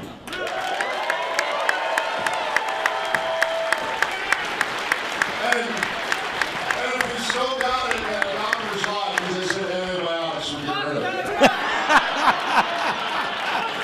Mosh and Thrasher, the Headbangers, man. That's a Headbanger style tribute for you. Dude, class acts all the way. Absolute class acts and a lot of fun. I'll tell you, the Headbangers proved that at the end of the day, bottom line, what this sport is having fun. Absolutely, 1,000%. Gotta love the Headbangers. Well, folks, still to come. I was talking a little while ago about that tag team championship match. It's elimination style. Anybody can tag anybody. We are live tonight in Indianapolis. You got Aaron Stevens, Carson Drake, Sent to Slaughter, Sean Donovan, Danny Moff, Josh Chernoff, their manager. Plus, you've got the ill-begotten Jeremiah Plunkett, Alex Taylor, Taylor Ether with Danny Deals on the outside. And, of course, the newest rockers, Cal Hero and Al Snow, the defending tag team champions. That is anybody's match tonight. Talk about a main event anywhere in the country. That's coming up a little bit later on. Yeah, we've seen the ill-begotten before. A year ago, and certainly Sent to Slaughter's been tearing it up on the Northeast scene. Stevens and Drake down in the NWA. Yeah. And all of those styles will converge, and only one team will be left standing. It'll be a war of attrition later on tonight. Still plenty more to come. That big main event as well. We got Jake Oman taking on Thrasher stolen a child. Oh my God! No, he's put okay. Put her back. Put her back. Good Lord, my God, we could. Hey, she's a Sidney Crosby fan. Take care of her. It's not part of the insurance. Jake Oman taking on Davey Boy Smith Jr. in our main event tonight. The Squared Circle Expo Championship on the line. That's going to be an absolute banger as well. Oh my God, I'm exhausted already. How are you doing? How are you holding up? That's going to be such a physical matchup. I can't wait to see the intensity. I can't wait to see the sweat fly. As one last ovation for Mosh and Thrasher as in-ring competitors here at Squared Circle Expo. They've given us 30 years of memories, and all that love just pouring right back at them right now. Very well deserved. Let's shoot it over to David Pinzer for our next introduction. Ladies and gentlemen, at this time I'd like to welcome a special guest commentator. He started his career in 1960, and in the last 66 years he has been a successful wrestler, promoter, announcer, trainer, a mentor, and a friend to so many, including myself. It is my honor to welcome the legendary Les Thatcher! Holy smokes! I am so excited! Oh, we got a legend joining us. Welcome, sir. Welcome. My gosh, what an honor and a privilege and a pleasure. Here, grab you a headset, absolutely. Here, let the whole world hear you. You get a word in edgewise over Dombrowski here. All right, here we go. The next match set for one fall. You better be on your A game tonight, Dombrowski. You got a legend sitting next to you. Well, you two pros will keep the old amateur guy intact here, right? Oh, hey, you're gonna teach us a thing or two. Introducing first, from Cincinnati, Ohio, the veteran, Jack Vaughn. Well, here's a guy who thinks he can teach a lot of people in the sport a thing or two about a thing or two. Hard to call him the veteran when we've got 66 years right next to us. How offensive is that? I think Jack Vaughn messes up spots better than anybody I've ever seen before in my life. Well, I'm sure it'll happen tonight. He is the king of the thigh slap for sure. He made his debut in 2004. And again, we all need to look out for the thigh slap tonight because, you know, at some point, he's going to do it, we're going to see it. But I think that Jack Vaughn really has his work cut out for him. He does not want to mess around tonight, Joe Les. He's got a formidable competitor in Matt Riddle here. I had the first chance to work with Riddle when he was at the Monster Factory. Oh, wow. I was teasing him tonight. I said, I called you out then. I'm getting a little old to call you out here. Right? But I did ask him, I said, are you behaving yourself? Because if that's not one of the Cats and Jammer kids of professional wrestling, I've never seen him. Well, certainly Matt Riddle goes to the beat of his own drum. He's been known as the king of the bros, but lately he has embraced the moniker of one rude dude. Had a little bit of an edge on him as well, and it certainly paid dividends. A former MLW World Heavyweight Champion. He's had some incredible battles there recently with the likes of Alex Hammerstone and Killer Cross. You know, when I mentioned the Monster Factory, having seen it first, you realize Damian Priest came out of the same place, and there was a hell of a crew there at one point when they were both there. So, yeah, that's the greatest way to learn. You know, when the garden's full of good blooming flowers, you can pick up a lot of scent. What's going on, Matt? Hey. Hey, brother. Well, let's talk a little brass tacks here. You know, obviously down at OVW there in Louisville, I have an opportunity to call Jack Vaughn's matches on a weekly basis. You talk about a 3-time OVW heavyweight champion, OVW Kentucky champion, 3-time OVW tag team champion, NWA Chicago tag champion. Jack Vaughn is no stranger to championship gold, but you look at Matt Riddle and his accolades, Brazilian Jiu-Jitsu black belt. Matt is so fast, multi-time WWE champion. This is going to be a hell of a match. You know what, I was just sitting there thinking when you mentioned Vaughn's titles and everything, and he did it all with all the wrong moves, right? I know, yeah, somehow, some way, by hook or crook. The thing is, Jack Vaughn, obviously, we know that he loves to cheat. We know that this is not going to be a back-and-forth competitive match. You know, I mean, to say that Jack Vaughn is going to, you know, do his very best to go one-on-one and be a sportsman, that's not happening. We all know that's not happening. It's just a question of when.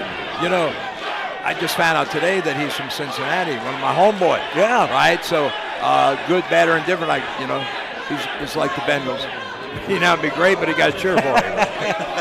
Jack Vaughn is a tall drink of water, 6'6" or so, 250 pounds, 2+ decades in the sport. Oh, look out. Are we going to see that? We're going to see the thigh slap. Here we go. Get ready for it. He's got to warm it up here. He's got to warm it up. Listen to the crowd. They're there. It's anticipation. Well, Matt Riddle's not here to mess around. Jack Vaughn may take some sort of power and energy from the fans' groundswell of support, but Riddle's here. I mean, UFC veteran Les, Riddle's a competitor through and through. Yeah. You know, I watched it just this early couple of seconds. Oh, look at the choke. Early, look at that choke. Whoa, nice reversal. Great. You know, but as they open up, I'm seeing one guy's deadly serious, the other guy is taking this like a lark. And talk about a contrast in style, right? I mean, Riddle was looking for the RKO a moment ago, saying it's that close. That's the thing, Les. I think a lot of fans and a lot of opponents maybe get an incorrect read on Riddle. They see his hair, they see his laid-back attitude, and they think, man, he can't be that tough. He can't be that bad. But once he's in competition mode, that gear switches. Well, you know, and I think the persona and the attitude, you know, sort of disguises the fact that he's a hell of a martial artist. That's true. Poke to the eyes, though, that'll get you every time, whether you're a martial artist or not. Really? And there you go, just Jack Vaughn throws him away. You know, and there it is, the thigh slap to the crowd. But, you know, here's the thing, though. You can, I think people sometimes underestimate Jack Vaughn as well. Jack is a formidable competitor when he wants to be. No doubt. You know, but he can't take Riddle too lightly. You cannot take a man like Matt Riddle too lightly in this situation. You know, as I watch Vaughn, he reminds me of a dear friend of mine, God rest his soul, Terry Funk, who was the clown prince of our business, I think, but at the same time, a lethal competitor without doubt. Oh, one of the best. 1,000%, yes. You notice Vaughn's taking things a lot more seriously now since he felt the wrath of Riddle, and Riddle was able to leverage him to the outside just on that leg strength and reach, and Vaughn showed he's got some leg strength all his own. That's the thing about Jack Vaughn. You know, he does come out here and he wants to showboat and he wants to play to the crowd. But you tick him off, you make him mad, he'll flip that switch in a heartbeat. 2 count. Pretty. Vaughn's one of those guys that he's been here year in and year out. Yeah. He is a warrior. He is tenacious, and he has earned the right to be a Squared Circle Expo regular. Les, I got to ask you, you've been in the ring and training with all types, all styles. What do you make of Matt Riddle's choice to fight barefoot?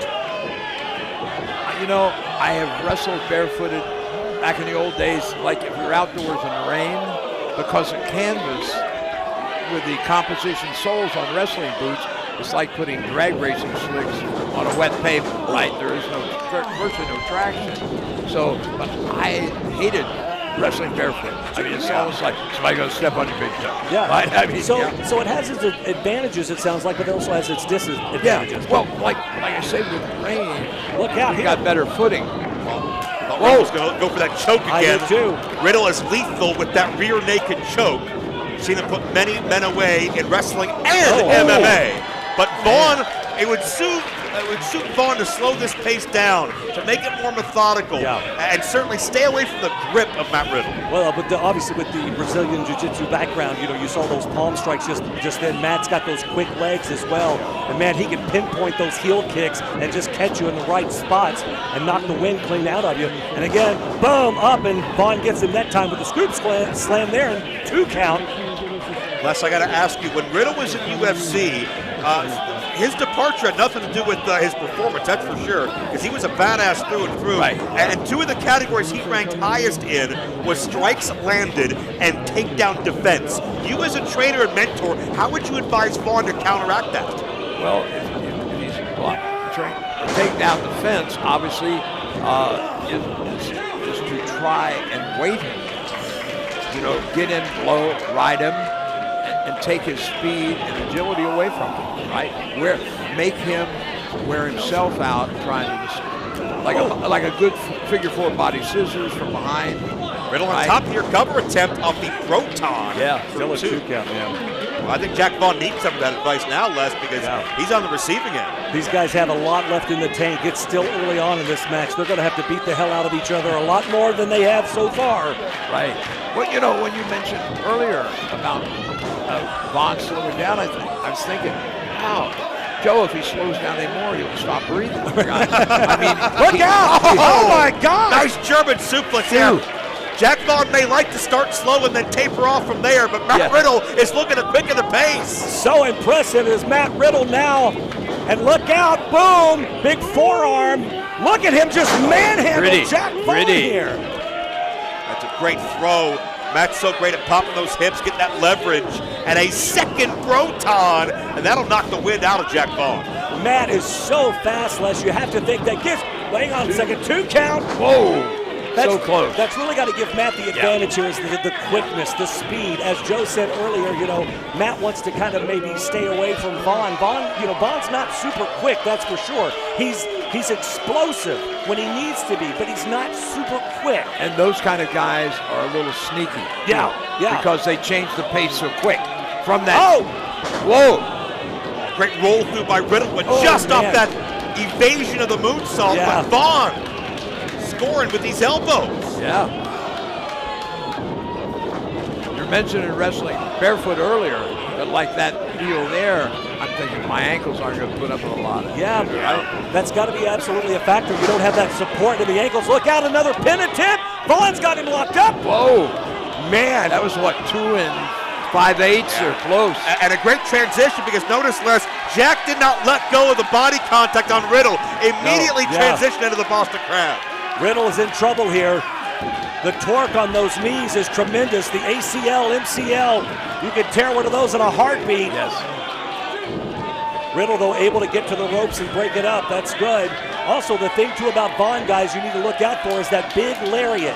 Vaughn has that explosive lariat. He can connect out of anywhere. And if he connects with that, it's always more than not over. He's calling for it. He's calling for it. Oh, Riddle, what a counter! Riddle rolls with the momentum! Oh, my!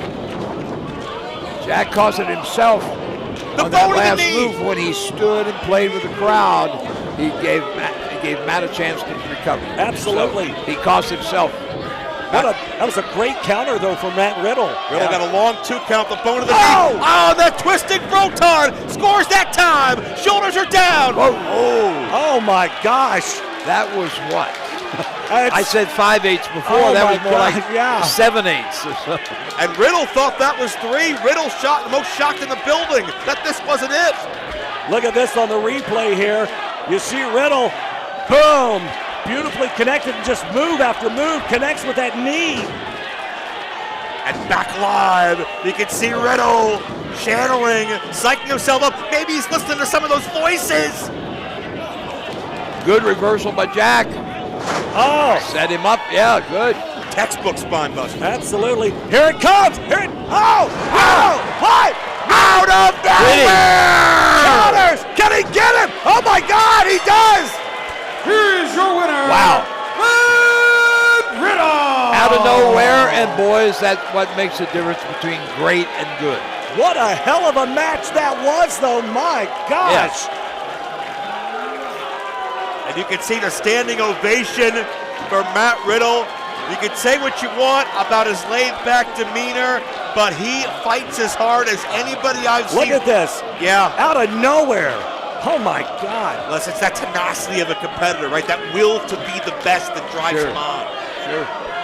You know, he's got the kind of personality that I've seen in wrestlers, like Monroe, over the years, right? Google it for You kids. don't take them seriously at first. Yes. That's your mistake. Look at that, a handshake, though. Yeah. Nice. You like to see that, don't you, Yes, Les? yeah, I do. Nowadays, it's very far and few between, but you like to see that sportsmanship. Absolutely. That was a hell of a match. It was. Very good. And for those of you who don't know who Sputnik Monroe is, you better look that up. You better Google search that. Man, there's the thigh slap, because you got to give the people what they want, Dombrowski. Is that what the people want? That's what they want. Look at them. That's what I've been doing wrong this whole time. I should have thigh slapped you at the beginning of the show. Please don't. I'll file a grievance with HR. Listen, if you guys are going to go at it, let me get my striped shirt and I'll referee, okay? Oh, my God. I don't think anybody's buying tickets to see that one. Oh, my God. We've already got an audience, guys. This is the way to slip in and say you sold the place out. Hey, right. Listen, you're the legend. I'll take your word for it. There's great advice. You heard it here first. Hey, well, of course, you're going to have to grease my palm to lie for it. But you mentioned we're sold out, Les. Thanks for the house. Yeah, absolutely. Right, yeah. Ladies and gentlemen, the legendary Les Thatcher right along ringside with us here at the commentary booth. Of course, Joe Dombrowski, a legend in his own mind, and I'm AJ McKay. We still have so much more to go tonight. That main event coming up. I know I keep talking about it, but Jake Oman, man, really has an opportunity to really, really show what the wrestling community and these fans, what he's all about. That is a name I have heard in recent months, and I asked somebody, who is Jake? And so I'm going to get a chance to see it, right? I mean, really, I've heard the name pop up often, and so that's got to tell me there's going to be something good there, right? Oh, trust me, you're going to want to stick around for that one because it's going to be a banger, absolutely. And Les, your entire 66 years in the sport, there's been a constant. The Hart family, what they've represented, and Tavy Boy Smith Jr. carries that tradition to the main event here tonight. In fact, we were just talking about Stu, about it, right? Yeah. Telling about when Stu invited me to the dungeon, and I said no. Well, smart move. Right. And that's why you're still with us today. We're live tonight in Indianapolis, Indiana. Let's shoot it back over to ring announcer David Pinzer. David? Ladies and gentlemen, Square Circle Expo Circle City continues. With this tag team match, introducing team number 1, Lord Crew and Dalton McKenzie. You talk about two absolute hosses of men. I have had the opportunity to call a Lord Crew match on several occasions. I've been fortunate enough to sit at ringside at OVW, and Dalton McKenzie has run roughshod over everybody. Joe, this is going to be another banger, yet another great match You tonight. mean you're keeping my seat warm for me at OVW? I am. You are an open invitation anytime you want to come. Not you, Dombrowski, not you. Oh, wow. Sorry to hear that. Not you, Joe. I'm kidding. You're all, of course, you always have a spot in the commentary. You come in on my pants. And ladies Okay? and gentlemen, team number 2.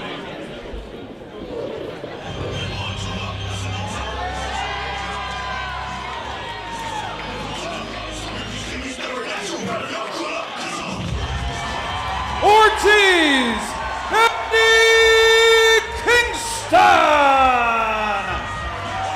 Oh, look out! Well, Eddie Kingston and Ortiz. This fight explodes before the bell. Good luck, Joe Kopas, keeping this thing under control. You can absolutely feel the energy and the excitement in here tonight.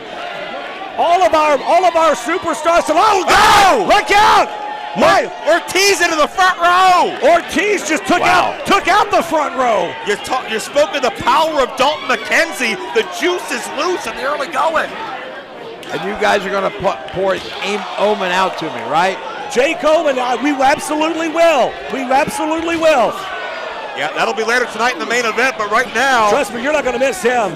Dalton McKenzie and Ortiz going at it over here. Kingston beating the hell. Look at him, just pulling the beard. That's not fair, but hey, it works. The pull of the beard. You take 4 guys in tag match and spread them out like this. The referee has earned his living tonight. That's but one of the best in the sport. Joe Kopas, obviously, if you're going to have anybody ref a match, Joe is one that you would want for my sure. senior guy, all the years that I held HWA, came all the way from Texas. He said, I'm here to referee for you. He's Great awesome. guy. Love Joe. He's Yes. got to have his head on a swivel tonight for sure, as we all do. There's Dalton McKenzie. And, of course, Lord Crew. Boom, man. Big forearm.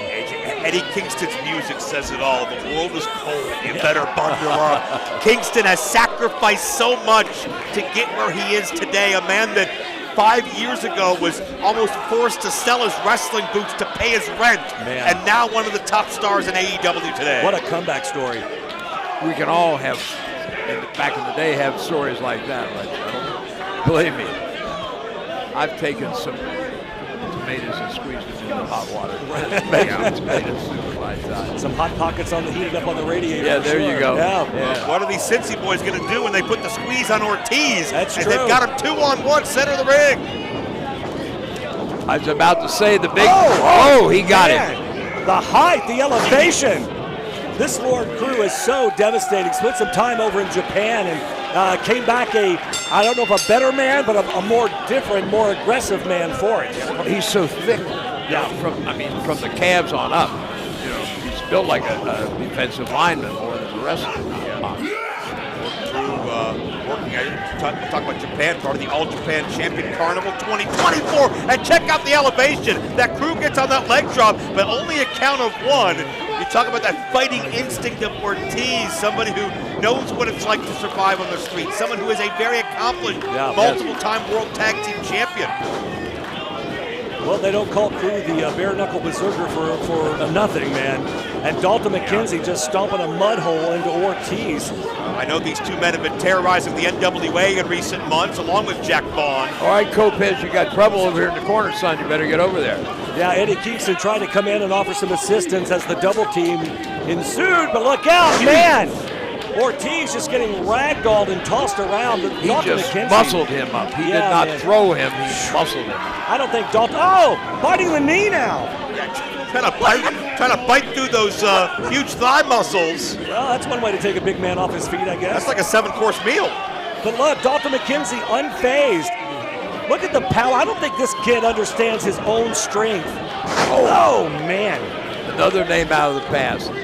Sweet Hansen was a sweetheart of a guy to talk to, but like hitting him with a tree limb when he forearmed. Incredibly thick, incredibly devastating in everything he did. And, you know, to your point, AJ, I think Dalton McKenzie, we're still seeing the building process. Yeah. We haven't seen his final form yet. He gets bigger, stronger, more confident every year.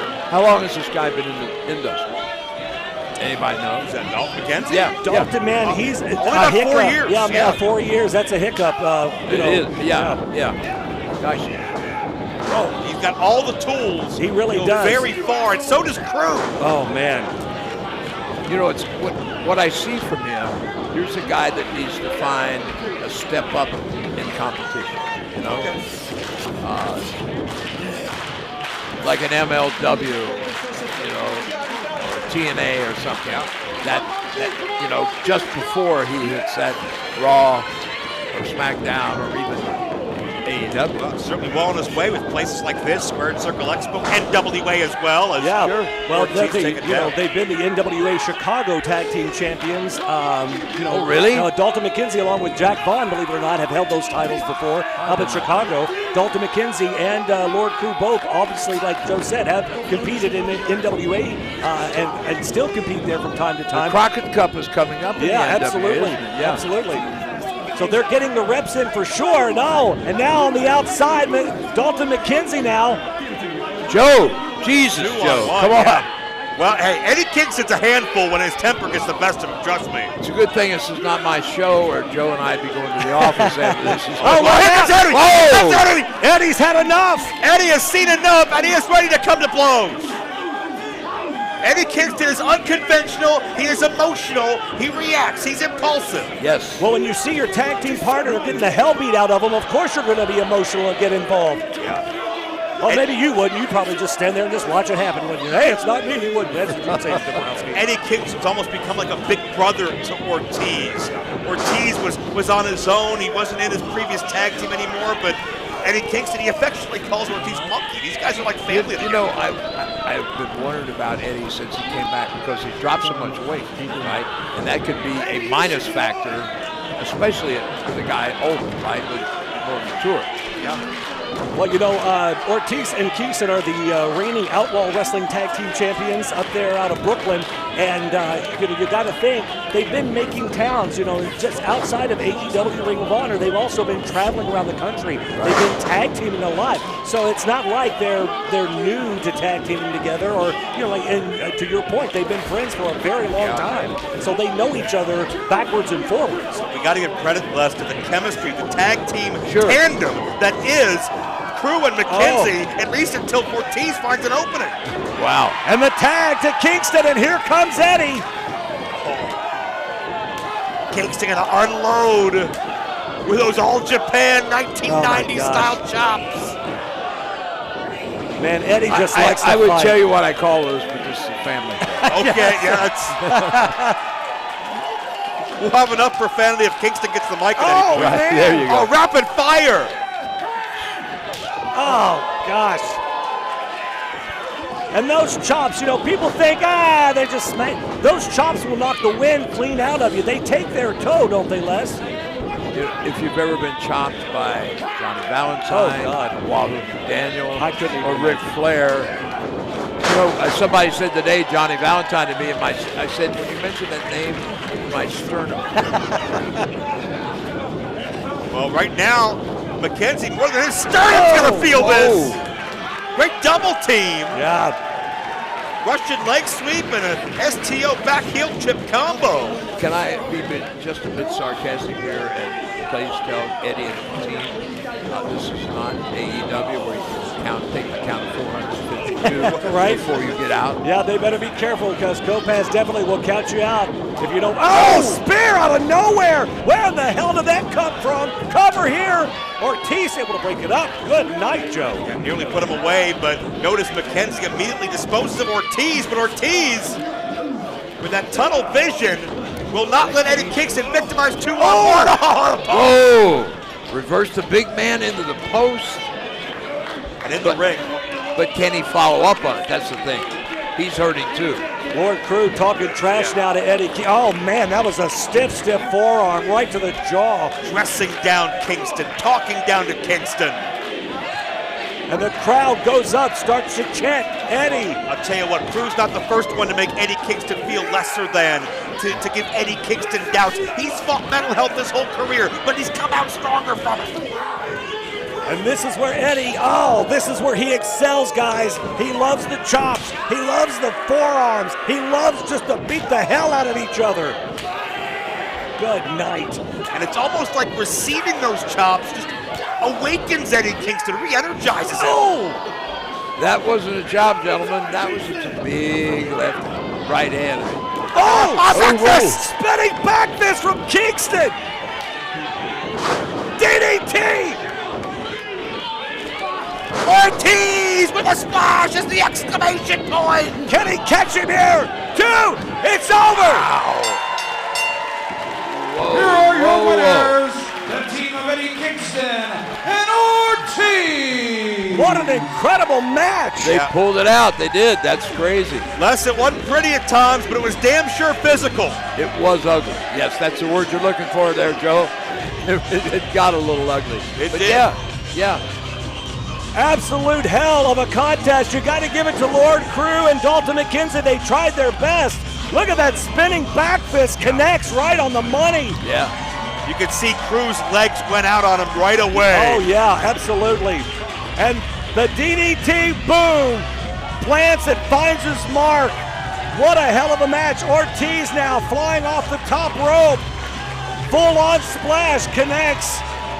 Incredible match. Back here live, Eddie Kingston and Ortiz. The fans loving every minute of it.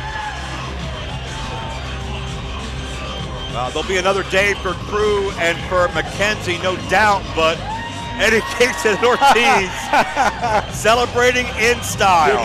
I see the big guys. Hey, wait a second. Whoa. Hang on a second. Wait a second here. Are we going to go again? Yeah, we may have a rematch here and now. I was about to say that two big guys are younger, and so I'm thinking if there's an advantage there, they've got more gas in the tank. They do, but it looks like a nice firm handshake, though, and some sportsmanship-like conduct. Always good to see it.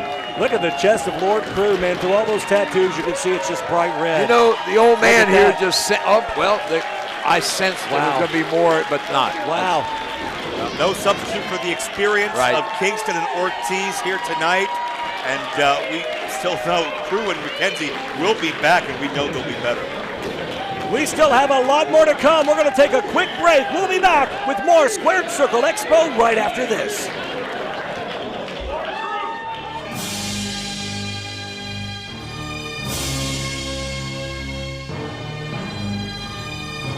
Some people call it practice. Some people call it talent.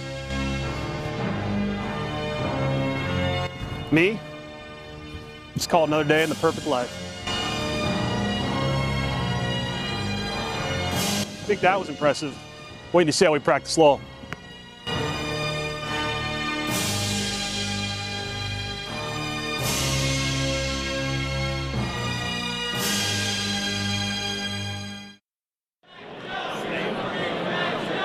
Ladies and gentlemen, this is an elimination style match for the SCX Tag Team Championship. In this match, anyone can tag anyone regardless of if they are partners. Introducing team number 1.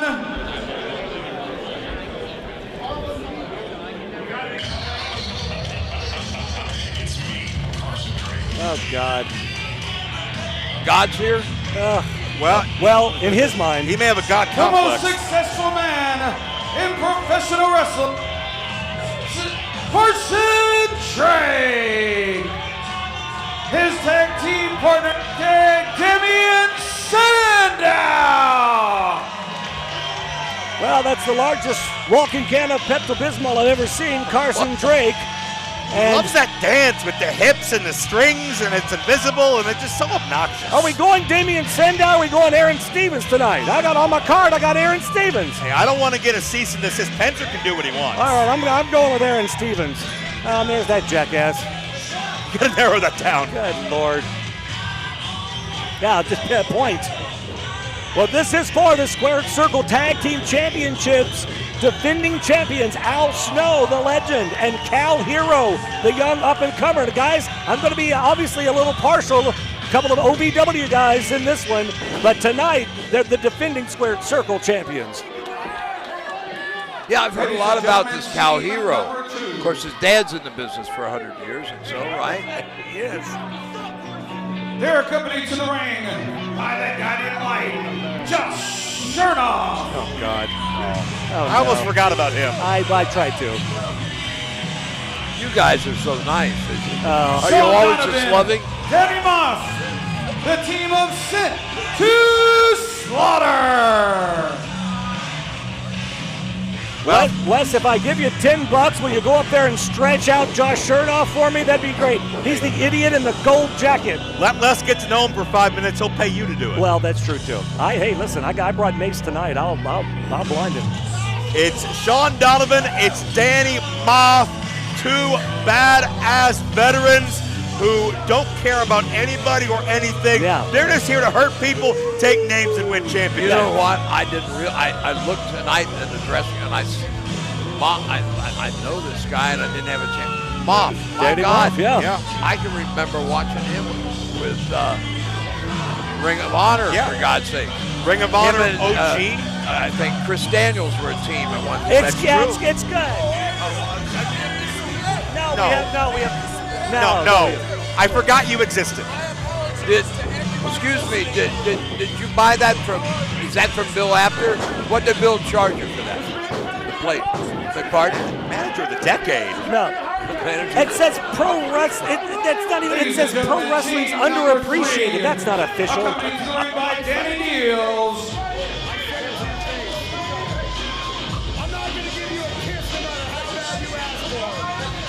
Alex Taylor, Well, the hits keep Jeremiah Plunkett, the ill-begotten.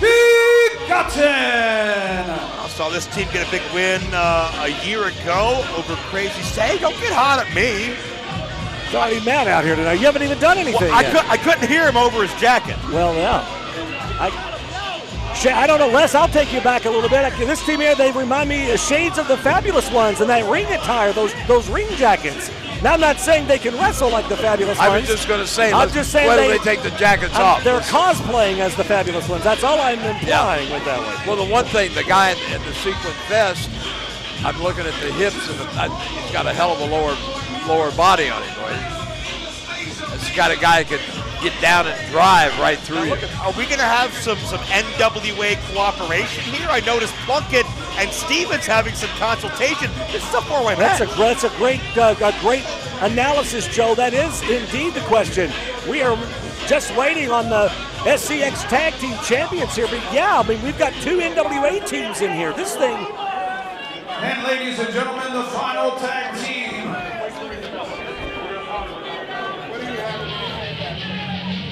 Are they going to? I thought they were going to start a debate opposed to wrestling.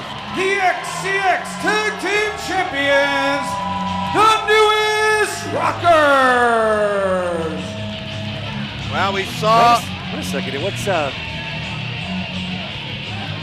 what? No. What's that about? Well, I don't know. Certainly. Al just said, go in there and do your job.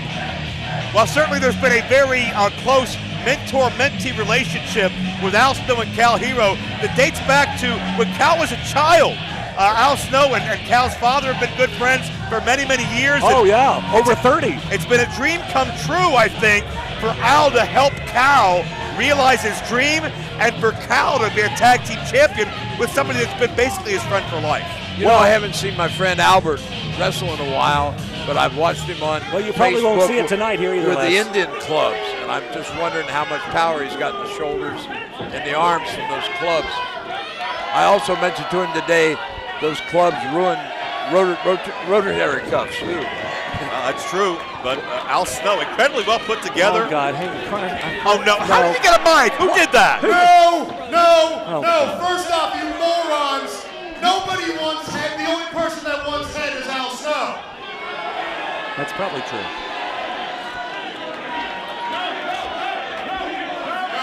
No. Birth rate is dropping.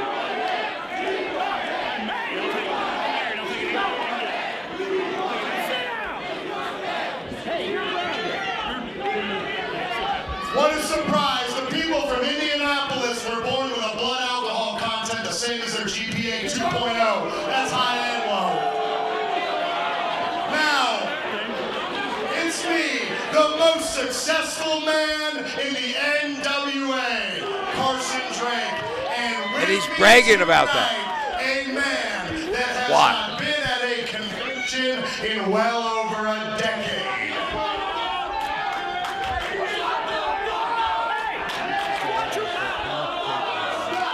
I've never seen this guy before, but I can tell by the way he's talking, he is obviously the next coming. Show some respect that your mother never showed you. I'm trying to introduce the manager of champions, the greatest mind in professional wrestling today. No. Damien Sandow. I guess we are going with Damien tonight then. Allow me to beg your indulgence for one moment. It's obvious that my partner doesn't like you, but I have a very different opinion. Like he said, it's been about 10 years since I've been out meeting you guys, taking pictures, and it's meant a lot to me. And I just wanted to thank you all for that. Because from the bottom of my heart, I will never attend another one of these ring of vagabonds again. You should all be ashamed of yourselves. There are grown men, fathers, walking around with title belts. It's a championship, not a belt. Belt holds up your pants. Thanks, pal. Please remain silent when I am speaking. Thank you. Sandow hasn't changed in the least. He's as obnoxious now as he's ever been. See, we brought our friends from the NWA with us to ensure that this match isn't going to go very long, because the only thing I want to do right now is get as far away from all of you halfwits as possible. You're welcome.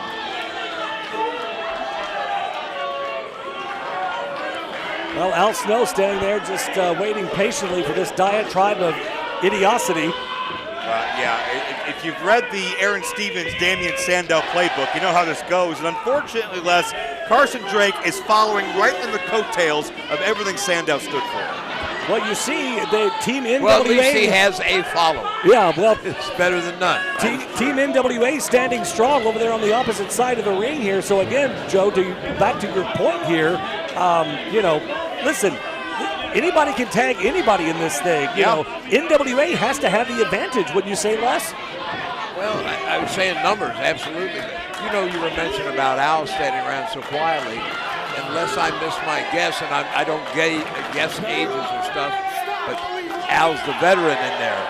So he's like that old cow, right? Okay. He's going to walk down and make love to all the girls, right? Instead of just run down there and make love to one of them. Well, bottom line is, AJ, you talk about who has the advantage, you talk about strength in numbers, but bottom line is only one team can leave as tag team champions. Yeah. And that's got to be factored in. I understand being intimidated by the knowledge of Al Snow. I understand being intimidated by just the size and the presence of Sent to Slaughter. But this is not an interpromotional rivalry. This isn't NWA versus the world. These are 4 equal teams. Yeah, absolutely. 1,000%. I don't know Sandow, but what I know about him and having watched him, I'm guessing he probably thinks there's nobody in that ring that's better than him. Well, I think they all kind of think that. I know Chernoff's not even in the ring, and he thinks he's better than everybody I'll tell else. you what, you know what, we talk about that. But there's a thing about confidence, and then there's a thing about overconfidence, right? I am the greatest in the world. Never thought that. I'm not even sure I'm the greatest in match the night I'm in there. Right. I think you're one of the greatest, but what do I know? Oh, well. No, Penzer, don't do it! Don't do it, Penzer! No! Dang it! Penzer, you can hit him if you want. Or take the batteries out of that microphone, for God's sakes. Just put them back in when you need them. Good Lord. Carson Drake. If he wrestled as good as he talked, Les, he might be a world champion all over the place. I'm wondering if he won't be too blown up from talking to be able to wrestle. Well, it's time they ring the bell. Well, we're fixing to find out. Here we go. The bell sounds, and we're off and running. Carson Drake does not handle criticism well. Well, I don't know if our camera, we're looking, for whatever reason, Al Snow and Cal Hero continue to argue a little bit, and that is something that I'm not used to seeing. I'm not sure exactly what's happening. You got to wonder, AJ, if it simply comes down to the pressure of defending against 3 different tag teams. This is the biggest match of their careers as a tag team, and it's very true. Perhaps Al just wants to make sure Cal Hero is ready to step up to the occasion. That's very true. Swing and a miss by Sandow. Quick roll up here. 2 count only. It was a move similar to that led to Cal and Al defeating the Headbangers a year ago to retain the tag titles. Well, the young Cal Hero is very smart. He's trying to get this thing ended quickly because he knows the longer this thing goes on, the more jeopardy they are in and the more opportunity these other teams have to get a quick 3 count and become the new champions. See the intensity and ferocity of Damian Sandow, somebody who just is overwhelming Cal Hero, and I think Sandow deceptively large. I don't think he really has a handle on the kind of power he possesses until you see him up close in person. He's a bad dancer. That is true. Great analysis. That's not his strong suit. Side Russian leg sweep, and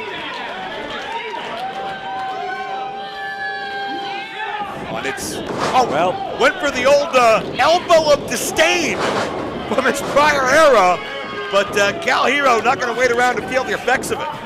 Well, also Cal wrestling in that fanny pack, Cal started, he used to go by the fanny pack kid, Cal Hero, and tag in. Now here comes Al Snow. I just noticed that fanny pack. Yeah, well, he used to be known as the fanny pack kid, but he's grown. He's over the last 7 years, he's grown a lot. He's matured as a professional wrestler, and now Al obviously going to put on a clinic in here, Les. You could talk to the moves and to the history and the legacy of Al Snow. Yeah, well, hell of a trainer. We're talking about trainers. Hell of a trainer, good trainer. Good at basic, sound basic, and his forms of sound basic. That's the thing, everybody looking for great moves, big moves, pretty moves, but unless you got all the basics together, all the big stuff doesn't matter because it doesn't work. You can do all the flippy floppy stuff you want to, but at the end of the day, If you don't know the basics, you're dead in the water. Great point. Al Snow has such great poise in the ring. You can't throw him off his game. He has seen everything in 4 decades plus in the sport. He's telling Cal, though, I'd say, watch, this is how you do it. This is what you're supposed to do. Whoa! Huge elevation. I thought he was going out on the other side of the ring. Yeah. But yeah, look, Al's like, I don't know. I don't know if Al, and the blind tag in now. Yeah, we get it, sure enough. I can't tell.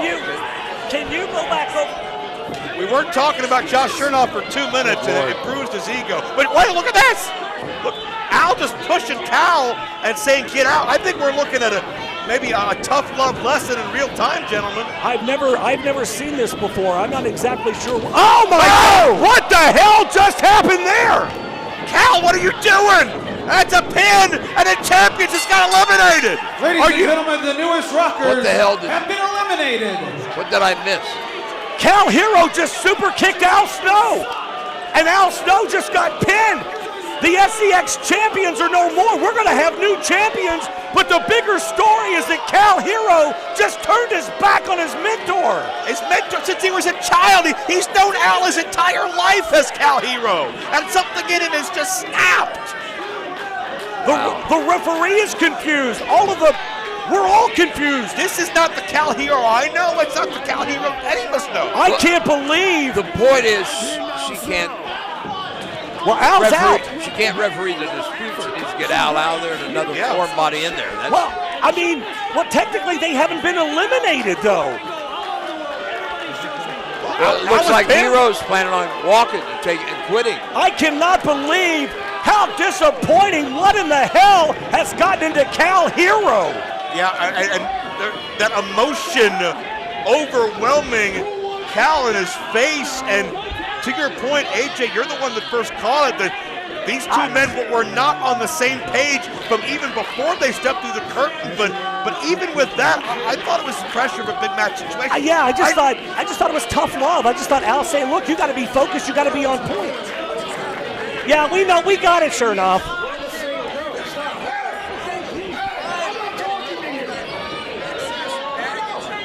Could you please go away?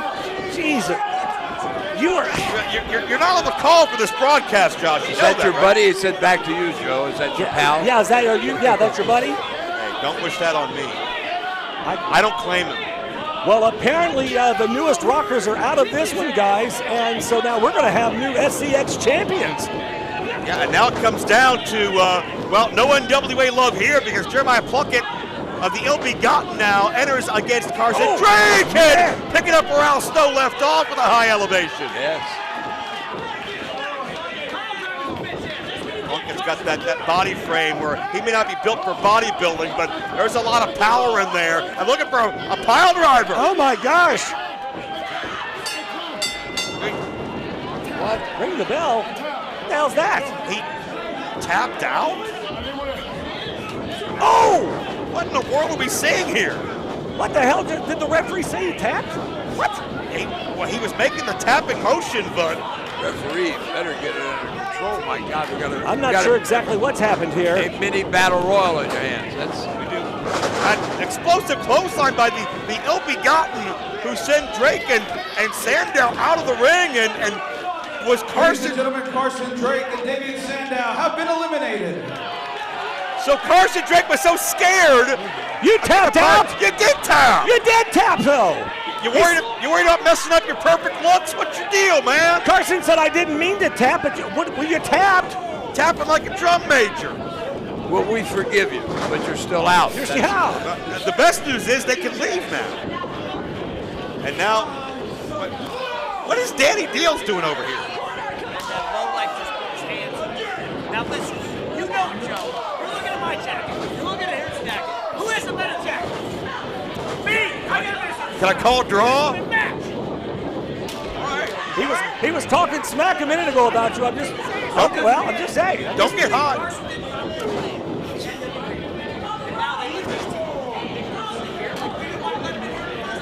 Okay, well, that's not your decision. Take it up with Ed Adolfo. Now we're seeing what... Okay, well, hey, none of us want Chernoff here, okay? That's one thing we can agree on. We can give Danny Deals $10 to punch Chernoff in the mouth. Oh. Meanwhile, though. Now that's a deal. I'm just saying, meanwhile, though, all hell is breaking loose. Look out. And AJ, we can't lose the point. We are guaranteed brand new tag team champions. And the ill-begotten we've seen here before, sent to slaughter we haven't, but Josh Chernoff has brought these two monsters into Squared Circle. Josh has run his mouth year after year. Oh! But AJ, with the likes of Sent to Slaughter, if they find a way to capture these titles, Chernoff may never shut up. God forbid that happens tonight. You've done willed that into existence. It better not happen. I'm going to punch you in the throat. Well, I hope somebody gives you $10 for it. Alex Taylor. I'll get a striped shirt referee, guys. Well, Danny Moff tries to get in and help his partner, Sean Donovan, but I would not want to stand in between Danny Moff and whoever Danny Moff oh, my God. The ill-begotten in full control of this one. Alex Taylor so proud of himself right now. Alex Taylor is a very complete wrestler, former NWA Junior Heavyweight Champion. There's not much he can't do. Nice suplex. He also won that Crockett Cup in 2024 alongside Kerry Morton. I mean, he's very well decorated in NWA for sure. Well, Alex Taylor quite often was the buddy Jack Roberts of the Southern Six. Yeah, there you backing go. Up Kerry Morton, backing up Silas Mason. And certainly he's the guy that bell to bell mechanically, perhaps the strongest of all three. That says a lot because Silas Mason will get NWA World Champion. Absolutely. I'm telling you guys, I'm loving these classic wrestling references tonight. Taking me back to my youth. I'm absolutely living for it. AJ McKay, Joe Dombrowski, and the legendary Les Thatcher right along ringside. Good night. How old are you? Me? Don't you worry about it. I'm old enough. We're talking about Sputnik Monroe over here. I don't know what your childhood was like. There's a nice right hand by Sean Donovan trying to turn things around. Alex Taylor puts the brakes on. Nicely done. He scouted that one. But look out! Boom! My word! Sean Donovan, Danny Moff, just so powerful.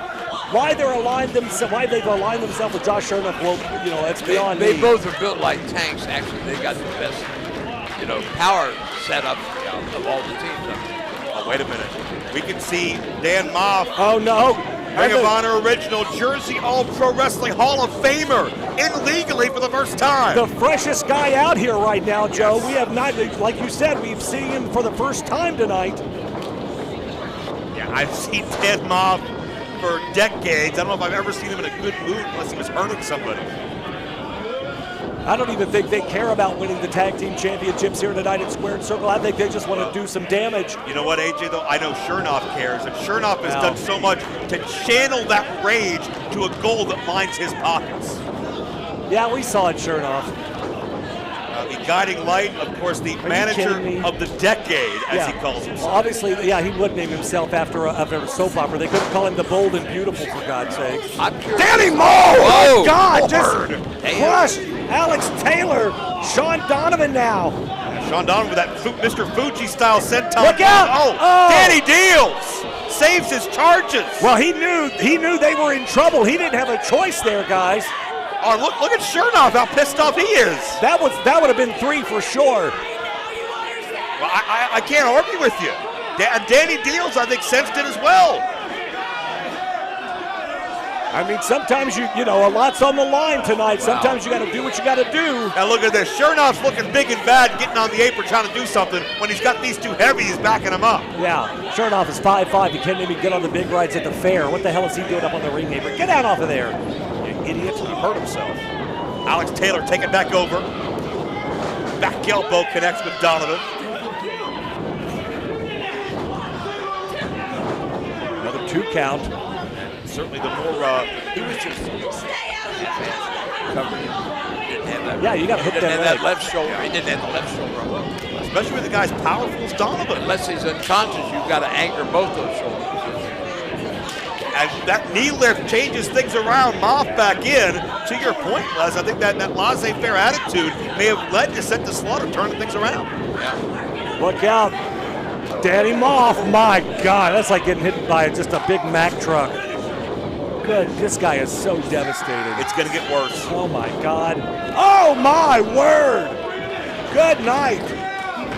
Cannonball score. Oh, right in the chin. Caught him in the chin. Oh, this is what the Northeast has been experiencing. ACW up in Poughkeepsie. He's got him. Wait a second. Yep, he's there. And that's 3, and Diaz and Chernoff are fighting on the outside. Oh my God, we've got new tag Ladies team and gentlemen, champions. here are your winners and new Squared Circle Expo Tag Team Champions, Set to Slaughter! Danny Diaz had no idea what happened because he was tangled up with Chernoff. He turned around, the match was over, and new champions were crowned. And what does this mean for all of us moving forward? As you see the replay, you see the devastation. Look at that. Josh Chernoff has these 2 maulers, My God. these 2 behemoths by his side. He was abrasive, obnoxious, and over the top by himself. But now he sent to slaughter to Squared Circle Expo. And now Josh Chernoff can scream from the rooftops, and I don't know if anybody could do a damn thing to stop him. Good night. Chernoff, if we thought Chernoff was bad before, it's going to get 10 times worse for him from here. And who can take the titles from these 2 guys? That's the question. Yeah, they're both built like Powerhouse. fire plugs. Oh my God. Absolute powerhouses. Your new Squared Circle Tag Team Champions. And we know one thing's for sure, AJ. Jeez.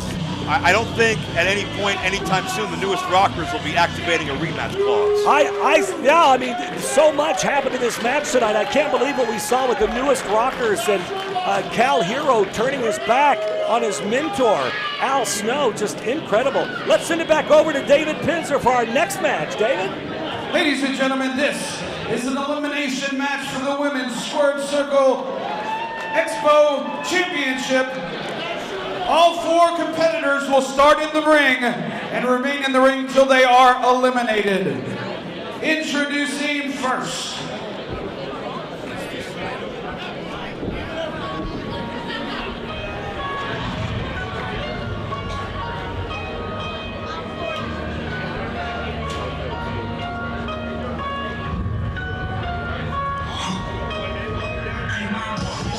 From Cincinnati, Ohio, the queen of the German suplex, Ari Alexander.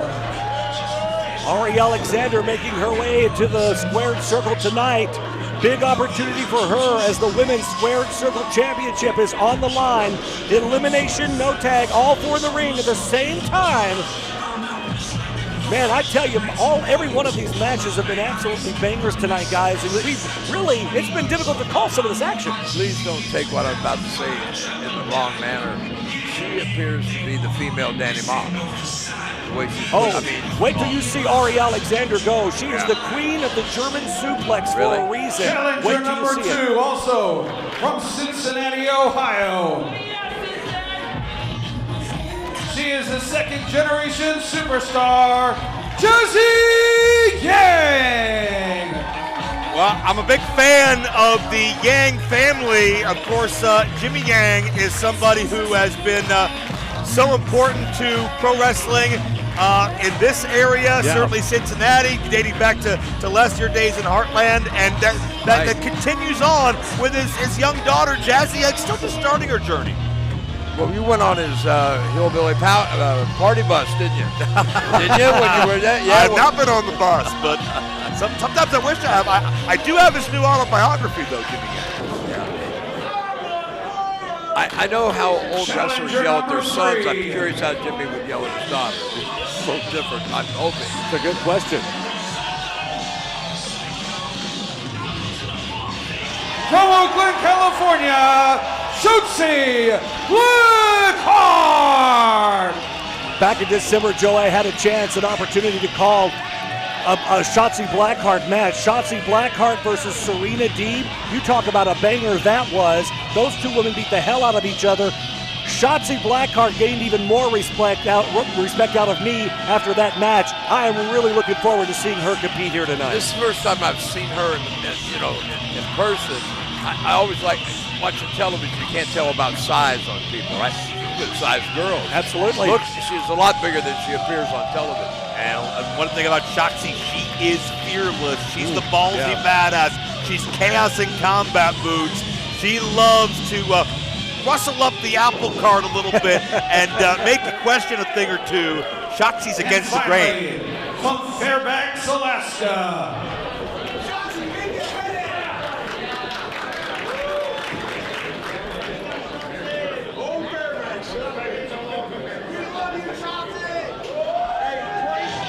She is the defending Squared Circle Expo Women's Champion.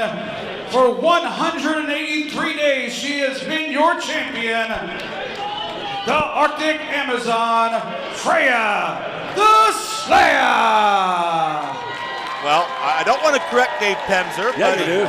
Look at you, you're jonesing. Well, I mean, he missed the comma in there. That's 1,083 days for Freya the Slayer, and we have seen the domination of the Arctic Amazon over the past several years, and every time the challengers keep getting tougher, the odds keep getting stacked, but Freya finds a way. But will that be the case tonight? We've already seen one title change hands under a four-way matchup. Yeah. Will lightning strike twice? Well, I'll tell you this, as someone that has called more Freya the Slayer matches than any other commentator, no offense, Freya is part of the OVW roster. She's there every week. She's a four-time former OVW Women's Champion. I have seen and watched Freya grow as a professional wrestler, as a person, and I got to tell you, when she flips that switch. She's your wife. No, she is not. No, okay. But when she flips that switch, it becomes all business. And when you make her mad, and she really levels up even tenfold from where she starts. And she starts very, very high right out of the gate. And look at the size of Freya, though. I mean, Freya is a tall individual. Yes, big girl. Well, there's no midgets in this match. No, certainly not. A lot of heart, a lot of gumption, and Jesse Yang with the short straw right away, taking on Freya and Shotzi. Taking it to Ari Alexander. Two different second-generation athletes in this matchup, speaking of Alexander and Yang. Yeah. All four of these women have different styles of wrestling, different styles, different ways that they can beat the hell out of you, and you're going to see that here tonight. Shotzi stands alone in the ring. Meanwhile, Ari and Jazzy and Freya on the outside. But oh, look out! Shotzi, though, jump out! My word! Whoa. Did you ever do that, Les? No. And you know what? With all my opponents on the outside of me, I'm not going to. Yeah. I'm going to bet Les never had green hair either. No. You're going to bet right. There was that one time in college. Oh, Jazzy Yang looking for a cutter. Sad thing is, my college was a school of hard knocks. Pace quickens. Certainly we know the Yang bloodline is great in high-tempo situations.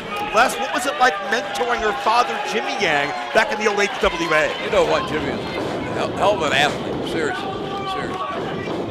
I sat down and had a chance to talk to him this weekend. Well, you should know about, you went on this hillbilly party bus. Well, it may have been somebody who looked like me, but Tiger feint kick by Shotzi. You know Jimmy's watching somewhere, a proud papa, hoping that Jazzy becomes women's champion. But Shotzi throws caution to the man. Oh, man, Jazzy's in trouble here. Shotzi connects full on, though, guys. Shotzi's in such her comfort zone when she is riding on the end of that proverbial lightning bolt. She's a thrill seeker through and through. You know what? Sometimes in this business, just like football, you be with different coach and a different player, right? And when you mention you think Shotzi seems to be relaxed, I think it's since she left the big company, because now she basically can do what she decides to do. Well, she's in trouble there, and Ari Alexander with the forearms sees that opportunity very quickly. Les, you can look at Shotzi and realize she's not the corporate type through and through. No, she's not. But bottom line, though, that's okay. That makes her a target because everybody wants to build their name off of taking out Shotzi. Well, sure. That's the only ex-WWE person in that ring. Yeah, so, right. Yeah, that's the big prize. These two women right now are no strangers to one another. Freya the Slayer, Ari Alexander. Like I said, queen of the German suplex. She looked like she was trying to go for it there, but Freya very smartly in those ropes and stops her. Oh my God! Good Lord, right on the chin. Yeah, Ari can German suplex any ordinary athlete. Freya is not an ordinary athlete. Very true. That's the question: is can she get her over? Can she get her up and over? That's the question there. The reason they call call Freya the Arctic Amazon. You can look at just how domineering she is, how overwhelming she is with her offense. Off with her head. Ooh. And not only the chop, but being entangled and a little whiplash into that neck too. Yeah. Now look out, Freya! That she calls that the off with their head, and she catches. I've never seen a double one though, but she managed to get it done. When you got leg reach like that, you can take out as many as you want at once. Yes, so. Oh man! And almost some makeshift teamwork between Alexander and Yang, who actually did train together at Jimmy Yang's school for a time. So that second generation bond and being training partners, and is Shotzi going to get in on the action? No, Shotzi realizes a threat. Shotzi sees a budding tag team tandem and tried to shut it down. You know so much about these British girls. Were they on the party bus with you? That's my question. I think they were late. They caught the next one. But be that as it may. Right now, Jazzy with those forearms to Shotzi, doing the job. You know, I was just thinking what an old timer told me one of the first battle royals I was in. You know, he said, "Kid, you know what you do." What's that? He said, "You know, everybody's themselves out there. Pick the best guy you think is the best wrestler out there. Kick his ass." Yeah, that's right. That's good advice. Yeah, if you could do it. Battle royal or not. But you know what? That's the thing too, because most everybody is going to go for the top dog, basically, who's out there. And that's this match rages on. We're seeing Jazzy and Ari continue to strengthen their bond based on that very fact, as they target not just the most well-traveled name, but certainly the only current champion defending in there as well. Well, and you know, when you tell me about the suplex, the size tells me that she's not going to be a suplex machine because she's not athletically built like that. Right? She's not Lou Thesz. You'd be surprised. Really? Ari Alexander will surprise you. I love Case in point. Ari's got that low center of gravity. She gets her hips underneath her opponent, which enables her to pop off those suplexes. Man. And Jazzy go to little shining wizard. Shades of the Great Muda. And Shotzi nearly the first eliminated. And well, we saw these two women working together briefly, but now they realize what's at stake here. Those allegiances are so paper thin in matches like this. Yes, I was just thinking somebody said, let's team up, and I'm thinking, for how long? Right. If I could watch my back through the whole thing, yeah, I'm your buddy. That's always the question. And Shotzi taking advantage of that disagreement. And reverse missile drop kick, 1 foot per foe. Beautiful. But that leaves Shotzi is sitting duck. Freya going to take advantage. Well, Freya has a lot to lose tonight for sure. I mean, obviously she doesn't have to catch the pinfall to lose this one. It's true. But when you dominate the ring like that. Those big boots, man. Freya is a master of those big boots. She plants those squarely every time. Pinpoint accuracy. Her legs are so long, she can hit you with that boot when you're out of striking range. And just stacking up the opposition. Oh! Where did Shotzi come from? So much for you, darling. Shotzi like a howler monkey just climbing Freya. And Shotzi's got all of her weight on the back and applying pressure on that carotid artery. And Freya knows she's got to do something quick. She didn't have the chin hooked in. Good observation, Les. Absolutely. Shotzi, though, what's Freya doing here now? Well, Freya, with Shotzi on her back. No! Oh my gosh! Oh my! That was savage! Freya could pin all three right now and win this whole thing. And that's why Freya the Slayer has been the SCX Women's Champion for 1,083 days. Holy moly, in for the cover here. Oh, I can't believe that wasn't an elimination. Freya's going to drag one victim after another to the center to pin him. Jazzy barely slides his shoulder up. Check this out again. Look at this impact in the corner. You know, in situations like this where you got three people down, my thought is if I'm one of those people, I want to be the first one up. There's your offensive advantage. Well, I'm just surprised any of them are getting up after what we just saw. Yeah, after that cannonball. Oh! And Shotzi takes down all three. What a match. Shotzi fires up. Shotzi doesn't care if it's a four-way dance, if it's skydiving, if it's dirt bike riding, whatever it is. If there's a risk, she's on board. Oh! Stood her on her head, man. High risk for everybody in that exchange, but Shotzi gets the better of it. In that situation, all her body weight's coming down her neck. Yeah. That's the problem. Actually spilled to the outside as one expected it might, but Shotzi Good. somersault senton. Right out here in front of us. Yeah. And your big girl with long legs, Freya. and I can't, Yeah, I think Freya the so. Slayer, yeah. I think maybe she's run out of gas. Well, when you got sides, you got to be careful with the gas tank. that's very true, Les. I mean, all of these women have been going at it for a hot minute here, so you got to think that, that fatigue is starting to take its Sure effect. it is, sure. Time will tell. And what? Look, she's taking her time out here. She's not rushing. Shotzi's pinned. Shotzi's pinned. Oh, and Jazzy had that if not for Ari Alexander. Keep in mind, in theory, it will take 3 falls to decide this. So if you get tired now, if this young lady is the veteran that you guys are talking about, she's just waiting until somebody goes down to get back in. And plus, she's filling that gas tank again. That's the other. And that's what it's all about, too. It's that in-ring psychology. You know, you pick your spots. You find your moments where you can get a little breath.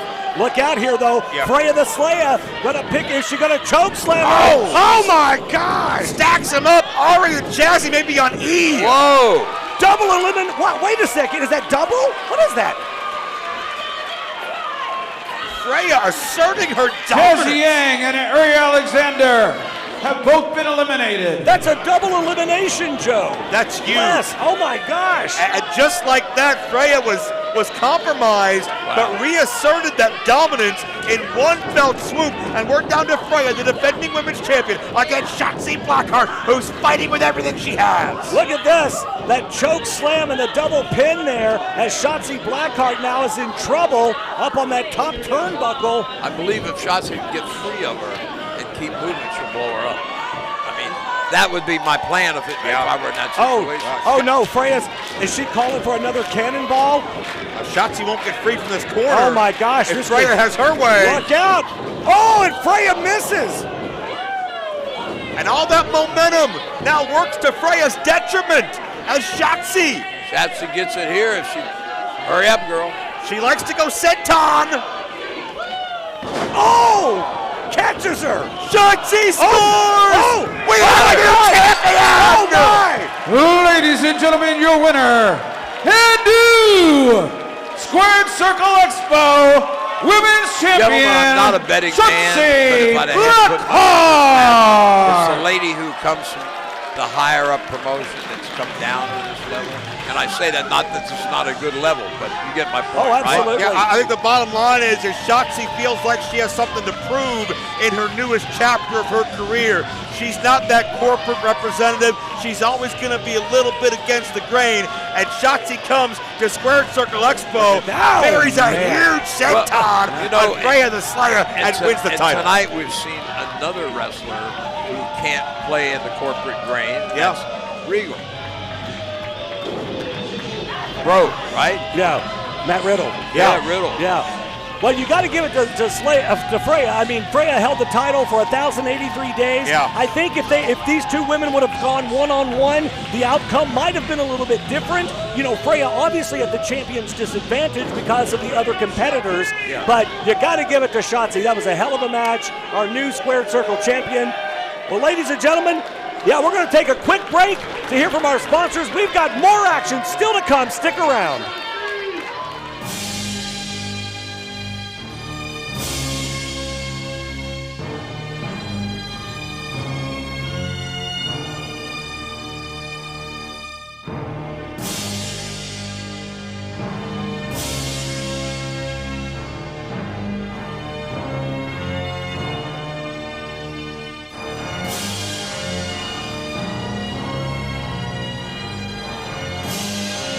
Some people panic under pressure. Some people try to get out of the way. Me, I just see the play before it happens.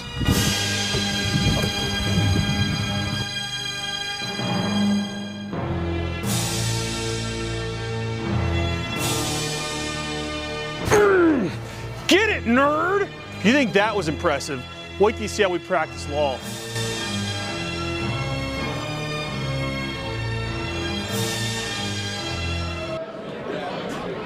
Ladies and gentlemen, this is a non-title match. It is scheduled for one fall. Introducing first, from Providence, Rhode Island,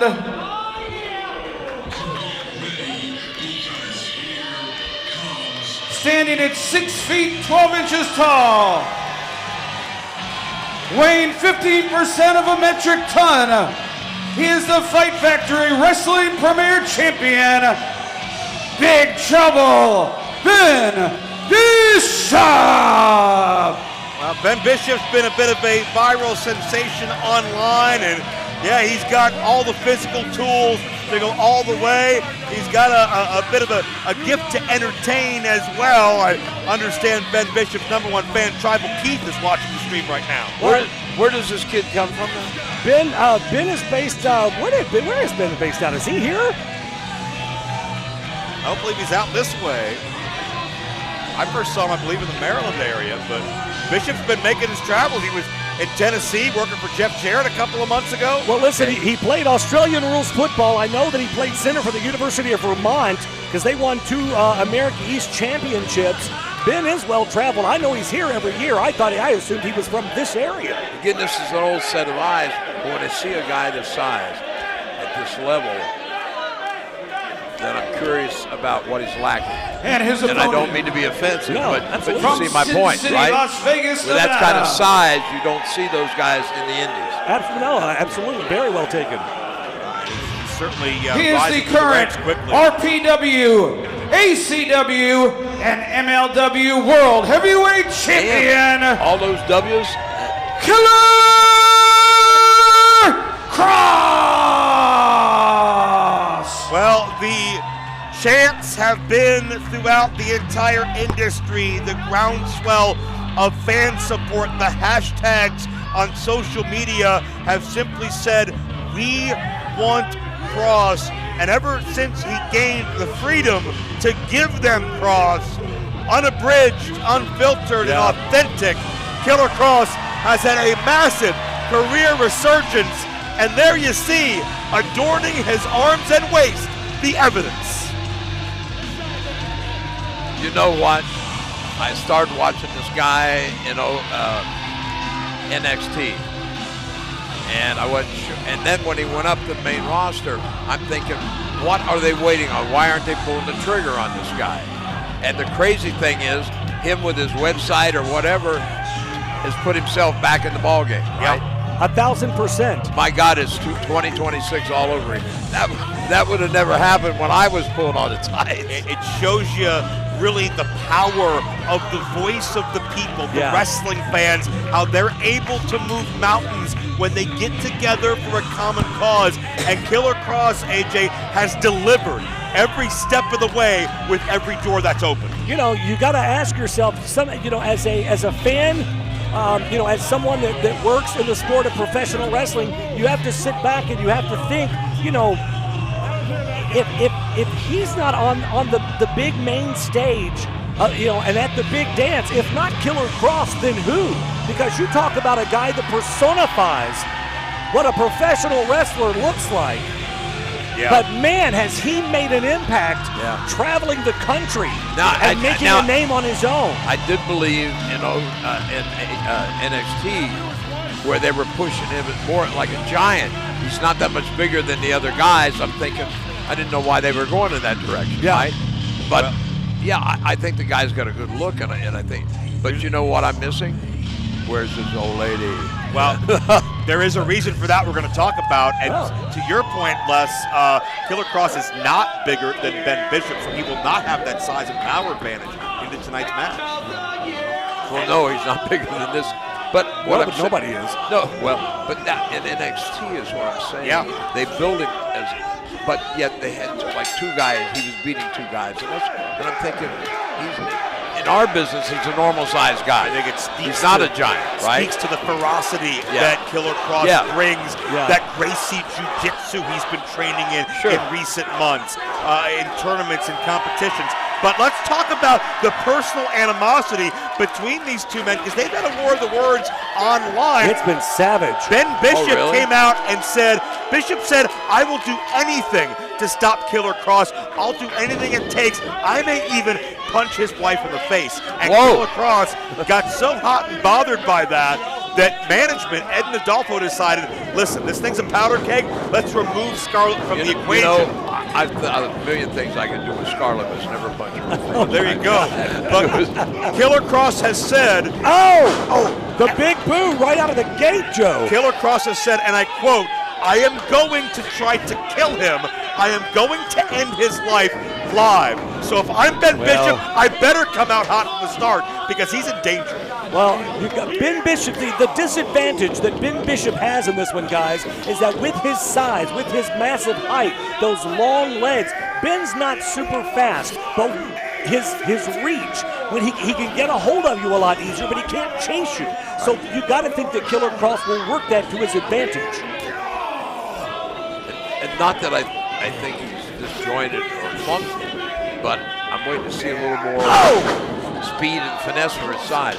You know, back when I started business, big guys, basically, it's like basketball, right? George Mikan stood in the middle for the Minneapolis Lakers and you know, shot the hooks, right? Well, you're seeing the athleticism right now. I know.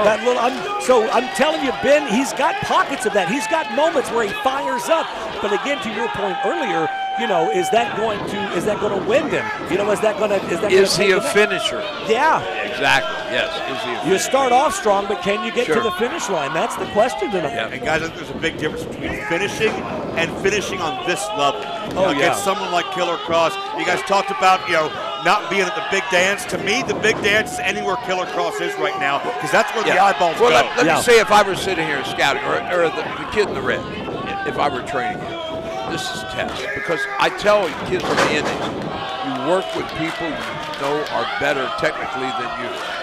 That tells me if you're moving up, if you're learning, because if you can match them and get with them, then then you've accomplished something. It's a great point. I mean, I think this is a huge opportunity to count for Ben Bishop. This could be the biggest match of his career and the biggest opponent that he has had so far in this career. And you got to wonder, did Ben Bishop's plan work? Did Ben get Killer Cross so upset over those comments about Scarlett that Killer Cross didn't properly strategize for a competitive contest? Very good point. And you have to think. Oh, wait a minute. Wait a second. Cross tried to drop down, using some of that Gracie Jiu-Jitsu, traps that arm. And he couldn't pull the weight over. Yeah. It looks like Bishop's trying to get his hand around Cross's throat there. Bishop trying to choke him to get a break. Cross either trying to get in a full-in triangle or maybe drop down flat to get that Jujigatami. Bishop can't find his balance to get enough leverage to get the move. There you got it. Well, and with the length of those arms, you have to think that's more of a challenge than a normal-sized person to try to lock them in a move like that. And now Cross has his first big opening in this matchup to unload, to have Bishop pay some dues for some of his big mouth comments. To me, if I were coaching Cross, I'd say here. I mean, Cross is a big guy too, but not as big. Cross, start moving and do with this guy what I was talking about the lady in the last match.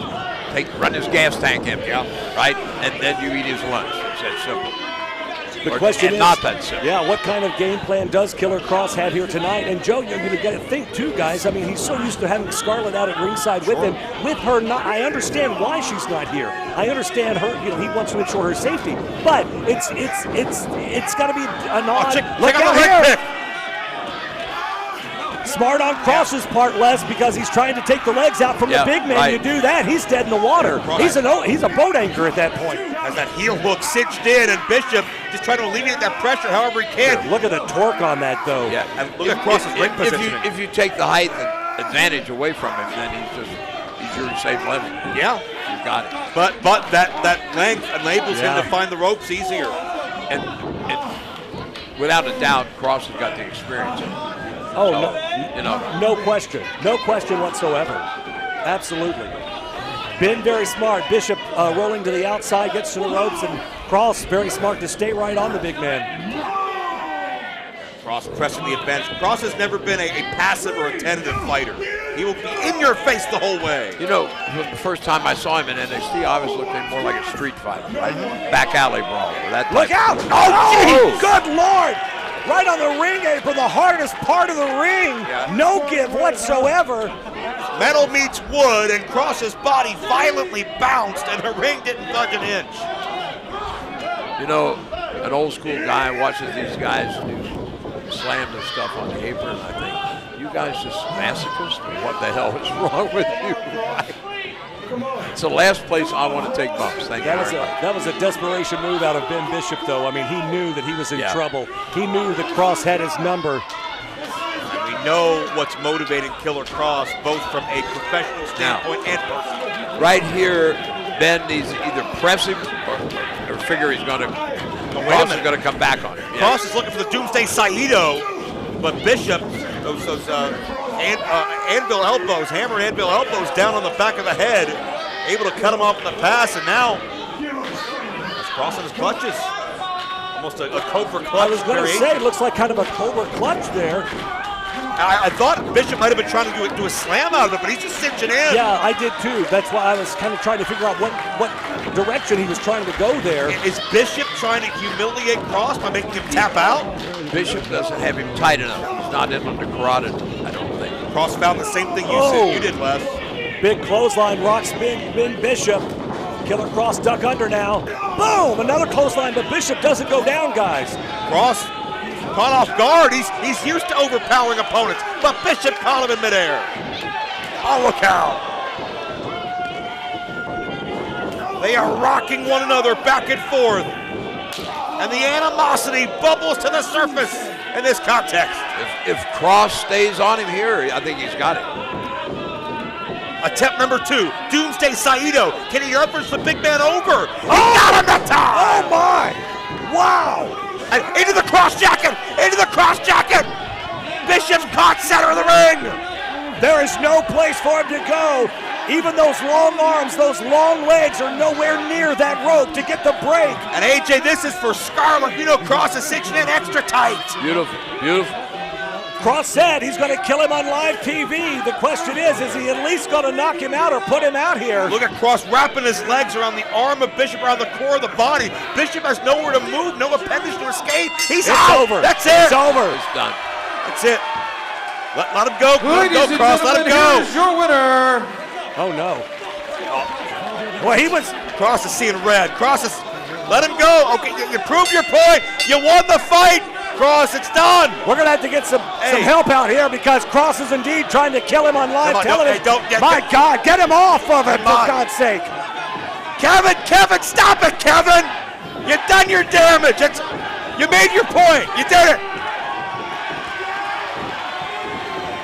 Now, when Cross gets into that zone and you bring his family into this.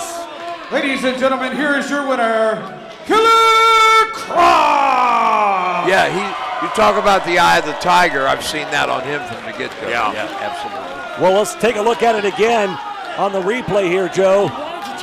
Yeah, notice that the left leg of Cross trapping the arm of Bishop. That may have been Bishop's one last recourse to get out. Yeah. And as that other arm faded. Very smartly, the referee stopped it. Protecting the safety of the wrestlers as priority, which is why it was so important for Cross to release that hold. If you're deprived of oxygen too long, you're starting to think about long-term damage. Well, Ben Bishop... Start talking about a grave. Yeah. You start talking. Ben Bishop better be very glad that Killer Cross isn't always a man of his word in that moment because he indeed did finally release it. You know what, though? I hesitate to think what would have happened if we didn't have staff on site. Yeah, well, Ben Bishop lives to fight. Wait a second. Wait a second here. Wait a second. Well, they are literally carrying Ben Bishop out of here, and Killer Cross is stalking him like prey here, guys. Stalking's the right word. Bishop has no idea he's still in jeopardy, and thank God for the staff because what was a hell of... Oh, look out! No. Stop him, stop him, stop him, stop him. Oh, Jesus. Well, I tell you what, let's get some out order. of this. Yeah, let's get some order restored. We'll take another quick break. We'll be back here in just a second. Stick around. Main event.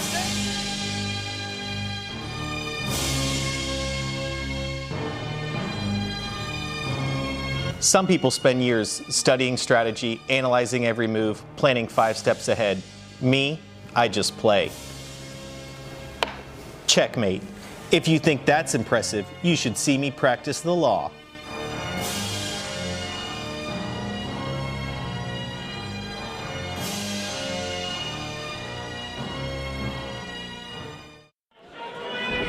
Ladies and gentlemen, this is your main event of the evening for the Squared Circle Expo Championship. Introducing first the challenger.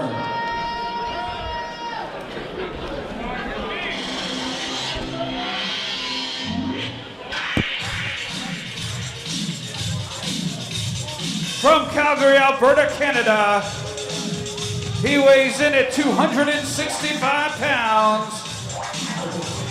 He represents All Japan Pro Wrestling and was the 2024 Triple Crown Champion.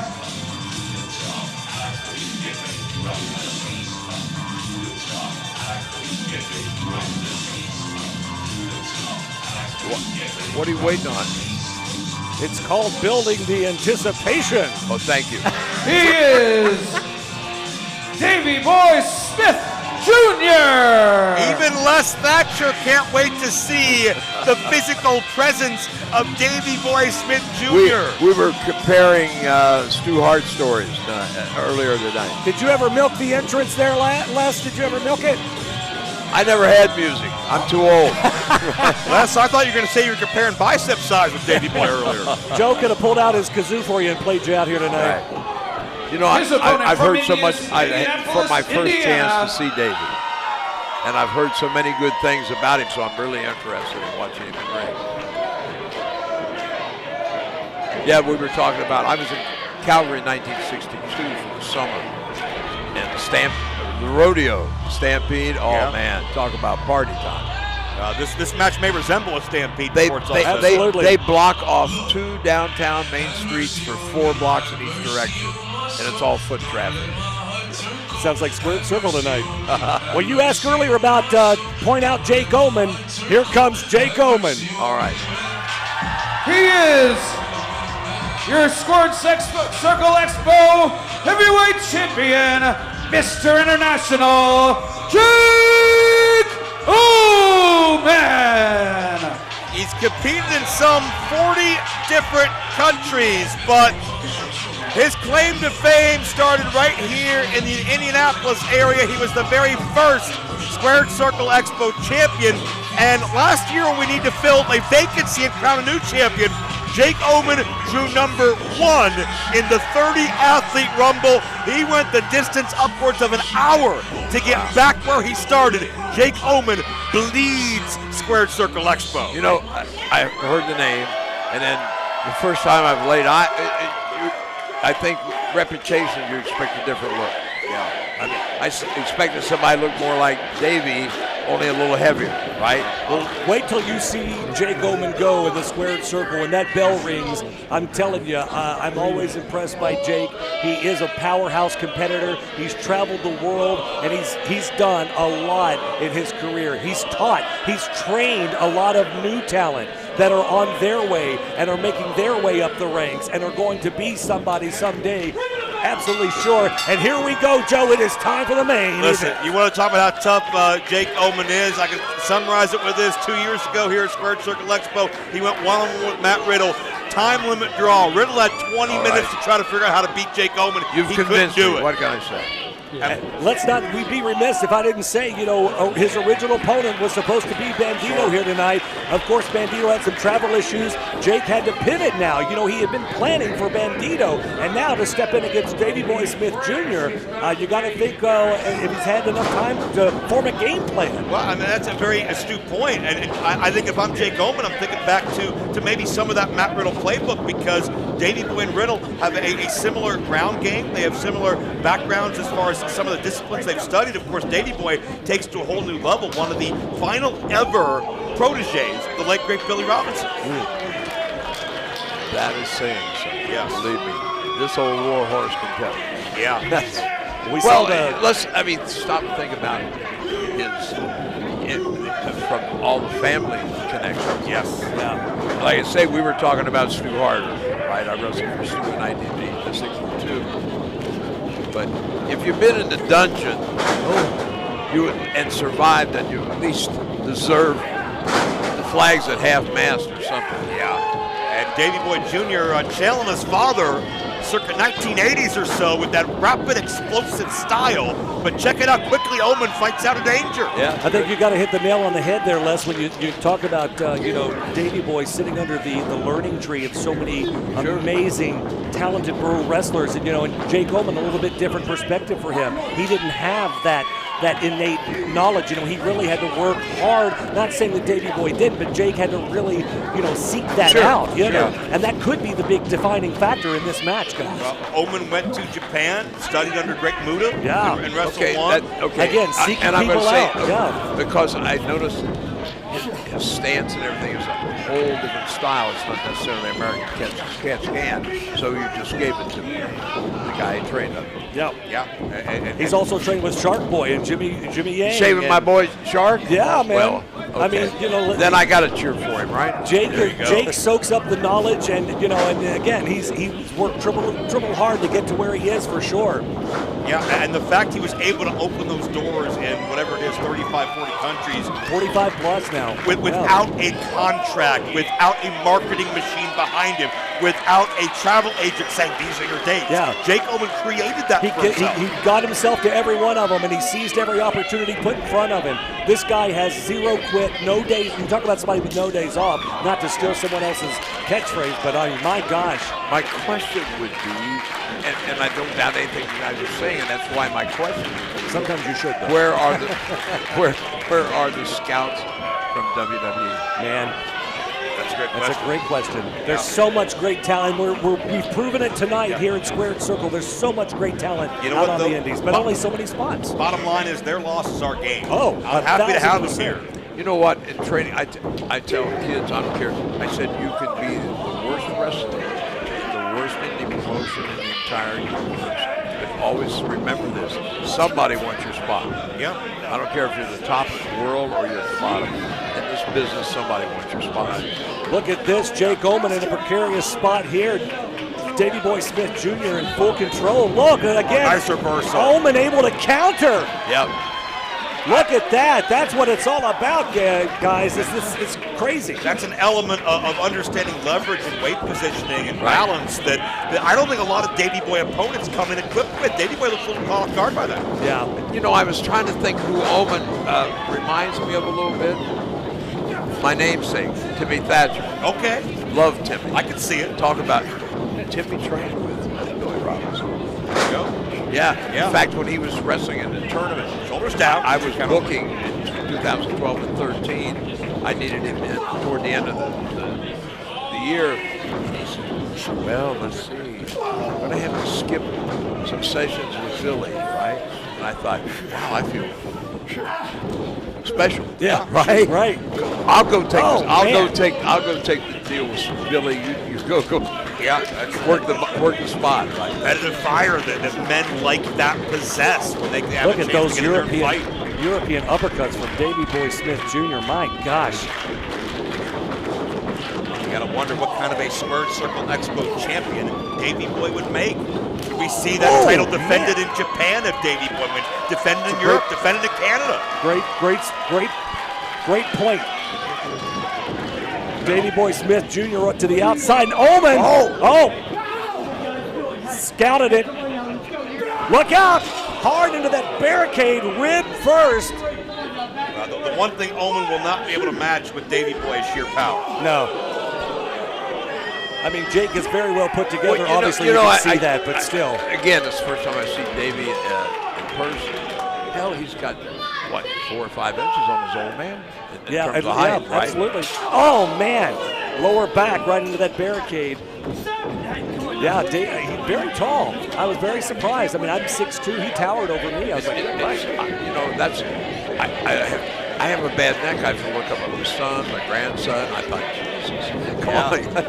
He is a hoss of a human, no doubt about that. Oh, those are mean clothesline, too. Another pin attempt here, 2 count.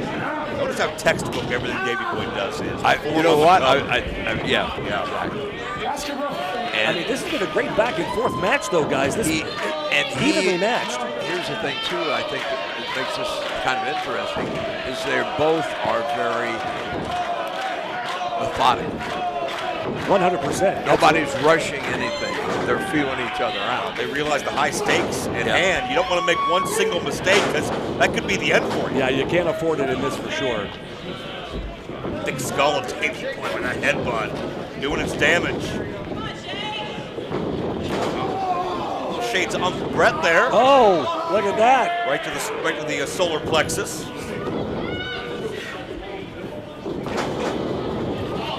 Measured Oakland. Davey Boy does everything meticulously, everything measured. There's no accidents. Yeah.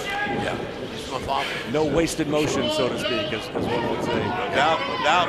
Well, and he's picking Omen apart too, Les. If you notice, he's pinpointing pressure points and body parts. And for somebody that's always crossing the T's and dotting the I's, if you notice, the younger guys on the independents are all in a hurry. It's like they got to go to the bathroom and we got to, double parked or something. You're right. Absolutely right. Davey, well, you got to be here an hour. We'll be here 10 minutes. Whatever. Yep. I'm here to earn a buck. It speaks to the fact both these men have practically lived in dojos and rings their entire life. It's second nature to them. Well, if you lived in the dungeon, that's sort of like we're talking about Billy Robinson and Carl Gotch and the whole deal in England. But the dungeon, I think, would be apropos for that too. Omen tried to exchange uppercuts with Davey Boy and got shut down emphatically. Yeah, that did not end well for Jake Omen. And see there again, with Omen is basically what I'm going to say is an indie star. Now, how does the fact that he found something he can't use against this, how does that affect him?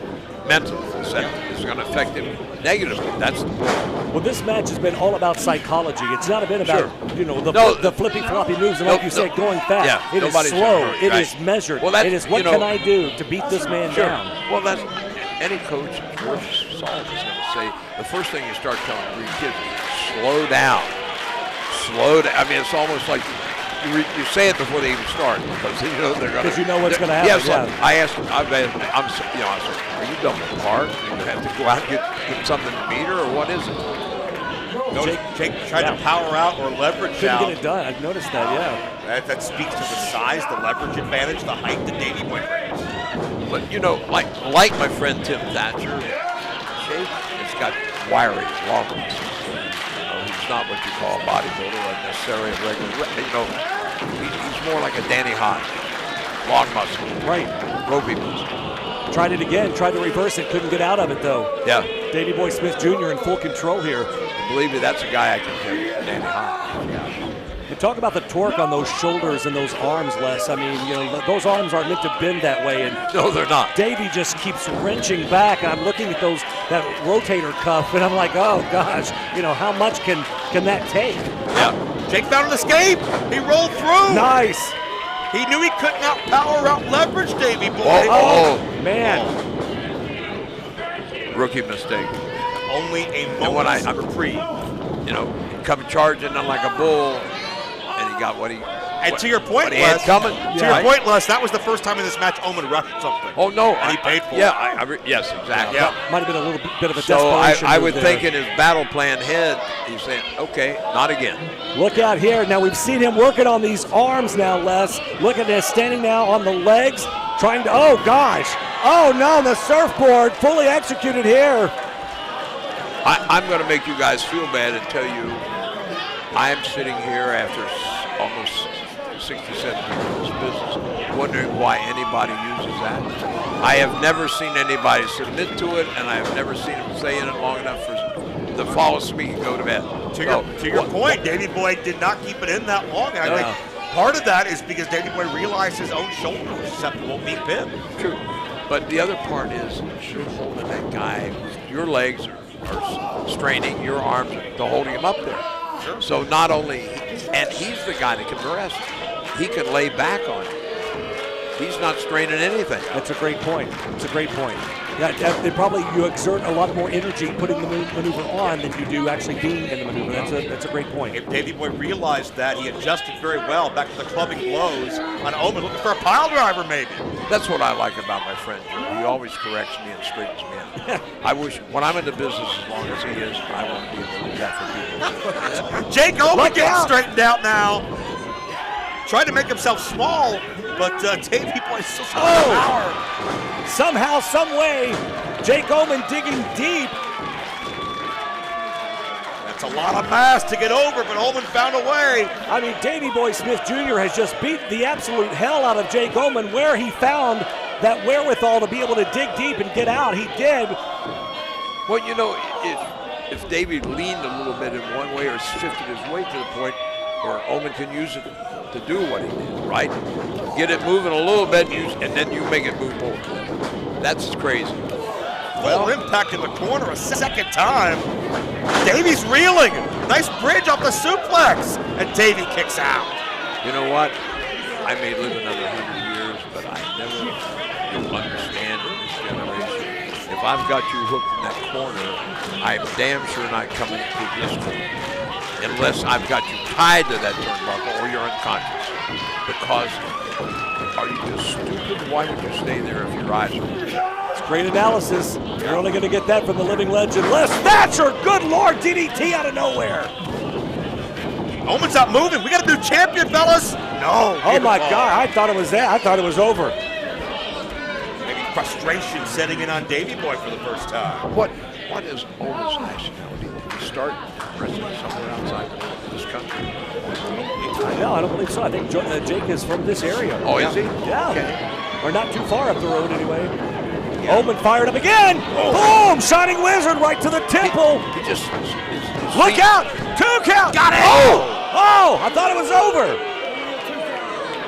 To your point, AJ, that hometown base is why this title, why this moment, why this event means so much to Omen, that he sacrificed so much to get to the main event.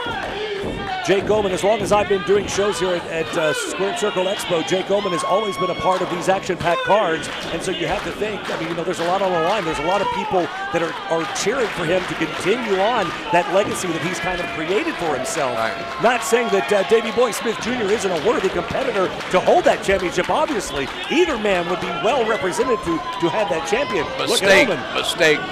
Well, you clocked it, Les. Yeah. He got caught. You know, here's the thing, boys. If you got the man laying on the floor and you're going topside, get your ass up there like it's on fire. Don't screw around with hands. Look at this! Oh! Look at this! Oh, man! Superplex way up! Oh my gosh! Damn. I'm not even sure whose shoulders were down that time, yeah, AJ. I'm not either.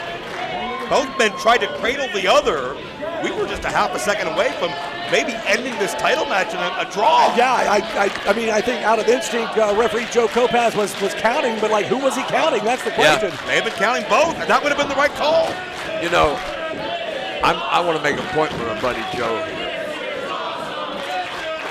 You've seen all sorts of things in every match done. What you're seeing here is closest to pure catch-as-catch game wrestling. And if you notice, nobody's going home. Nobody's putting their name on. And Davey will be sending Omen home now. Well, my point is, I'm so tired of hearing young guys say, they don't buy that. I say, I'm sorry. Absolutely. 1,000%. You are seeing a clinic here tonight in the main event of Squared Circle Expo for sure, guys. Absolutely. Suplex again. Notice Omen drops that knee, makes himself low. Davey Boy does not have the leverage if he can't get his hips underneath Omen. Oh! 2 count! Oh, mid-ring, mid-air exchange as Omen shifted the weight and nearly caught Davey Boy off guard. Power slam! Davey Boy Smith Jr. has an opportunity! Great rotation on that power slam. And again, the 11th hour, Omen finds a way to slide a shoulder as I think both men can sense it is crunch time in this contest. I think we got a winner coming up in the next 2-3 minutes. The reason I say that, the strain is starting to tell on both these guys. You can tell they both are just spent. Yeah.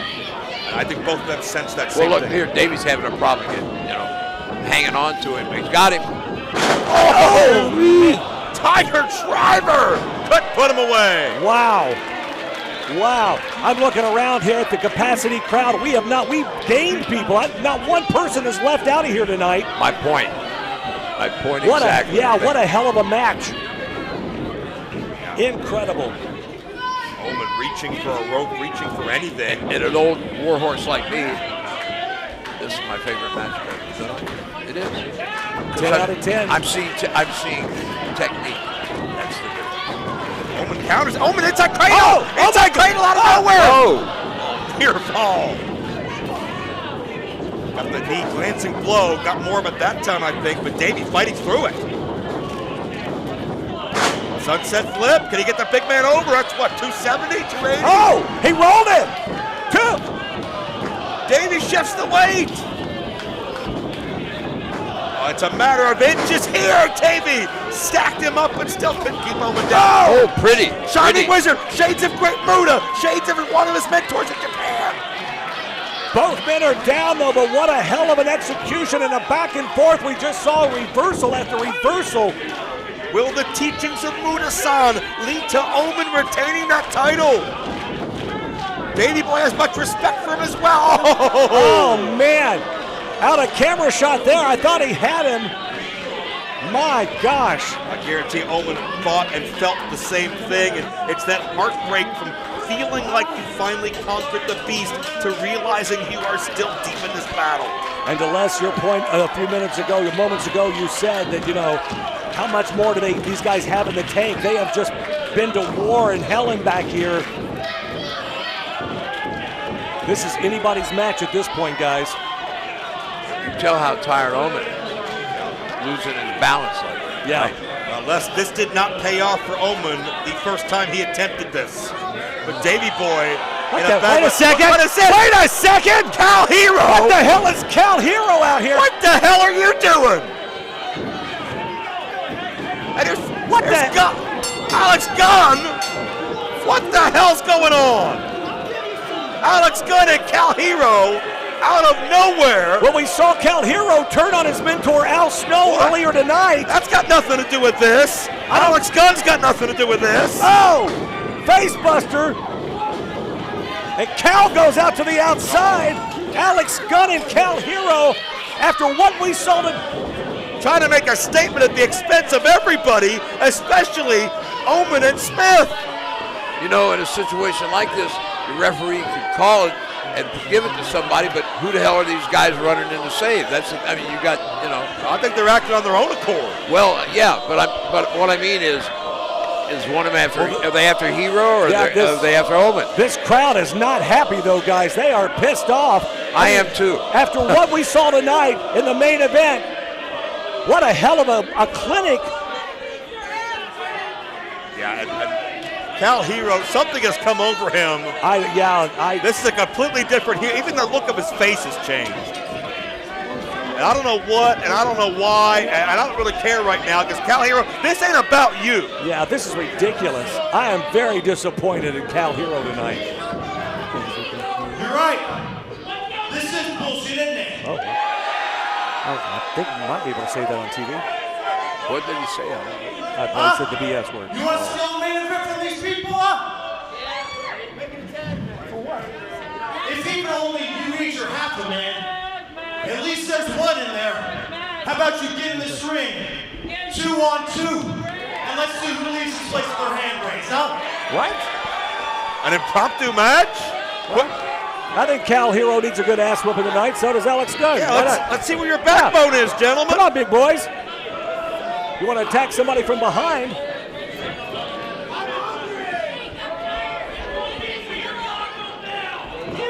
You really the big man you think you are? You can insert yourselves in the main event? Damn, Joe, don't jump up there and challenge him. Yeah. You're getting overwrought. Oh, no, he knows he can't hear them. Absolutely not. You gotta be kidding me. What has happened to that young kid? What a disgrace. I cannot believe. Can I get what's the finish here? What is it? Well, Cal stole Penzer's microphone. Yeah, I did hear referee joke. Well, I think we're about to get it here. Let's go up to Dave Pinzer here. Well, nope. Looks like Davey Boy wants the mic. Were you fans happy with that outcome tonight? I know I wasn't. I'll tell you that. Okay, I'll tell you what. You two jabronis come back out here. You accept that challenge. And if you guys win, well, you'll get your fanny pack back. I think they're looking. And I'm going to give you guys to the count of 10 to accept that challenge. Oh, wait a minute. Okay? 1. Well, yeah, Cal lost his 2. strength back in the ring, so.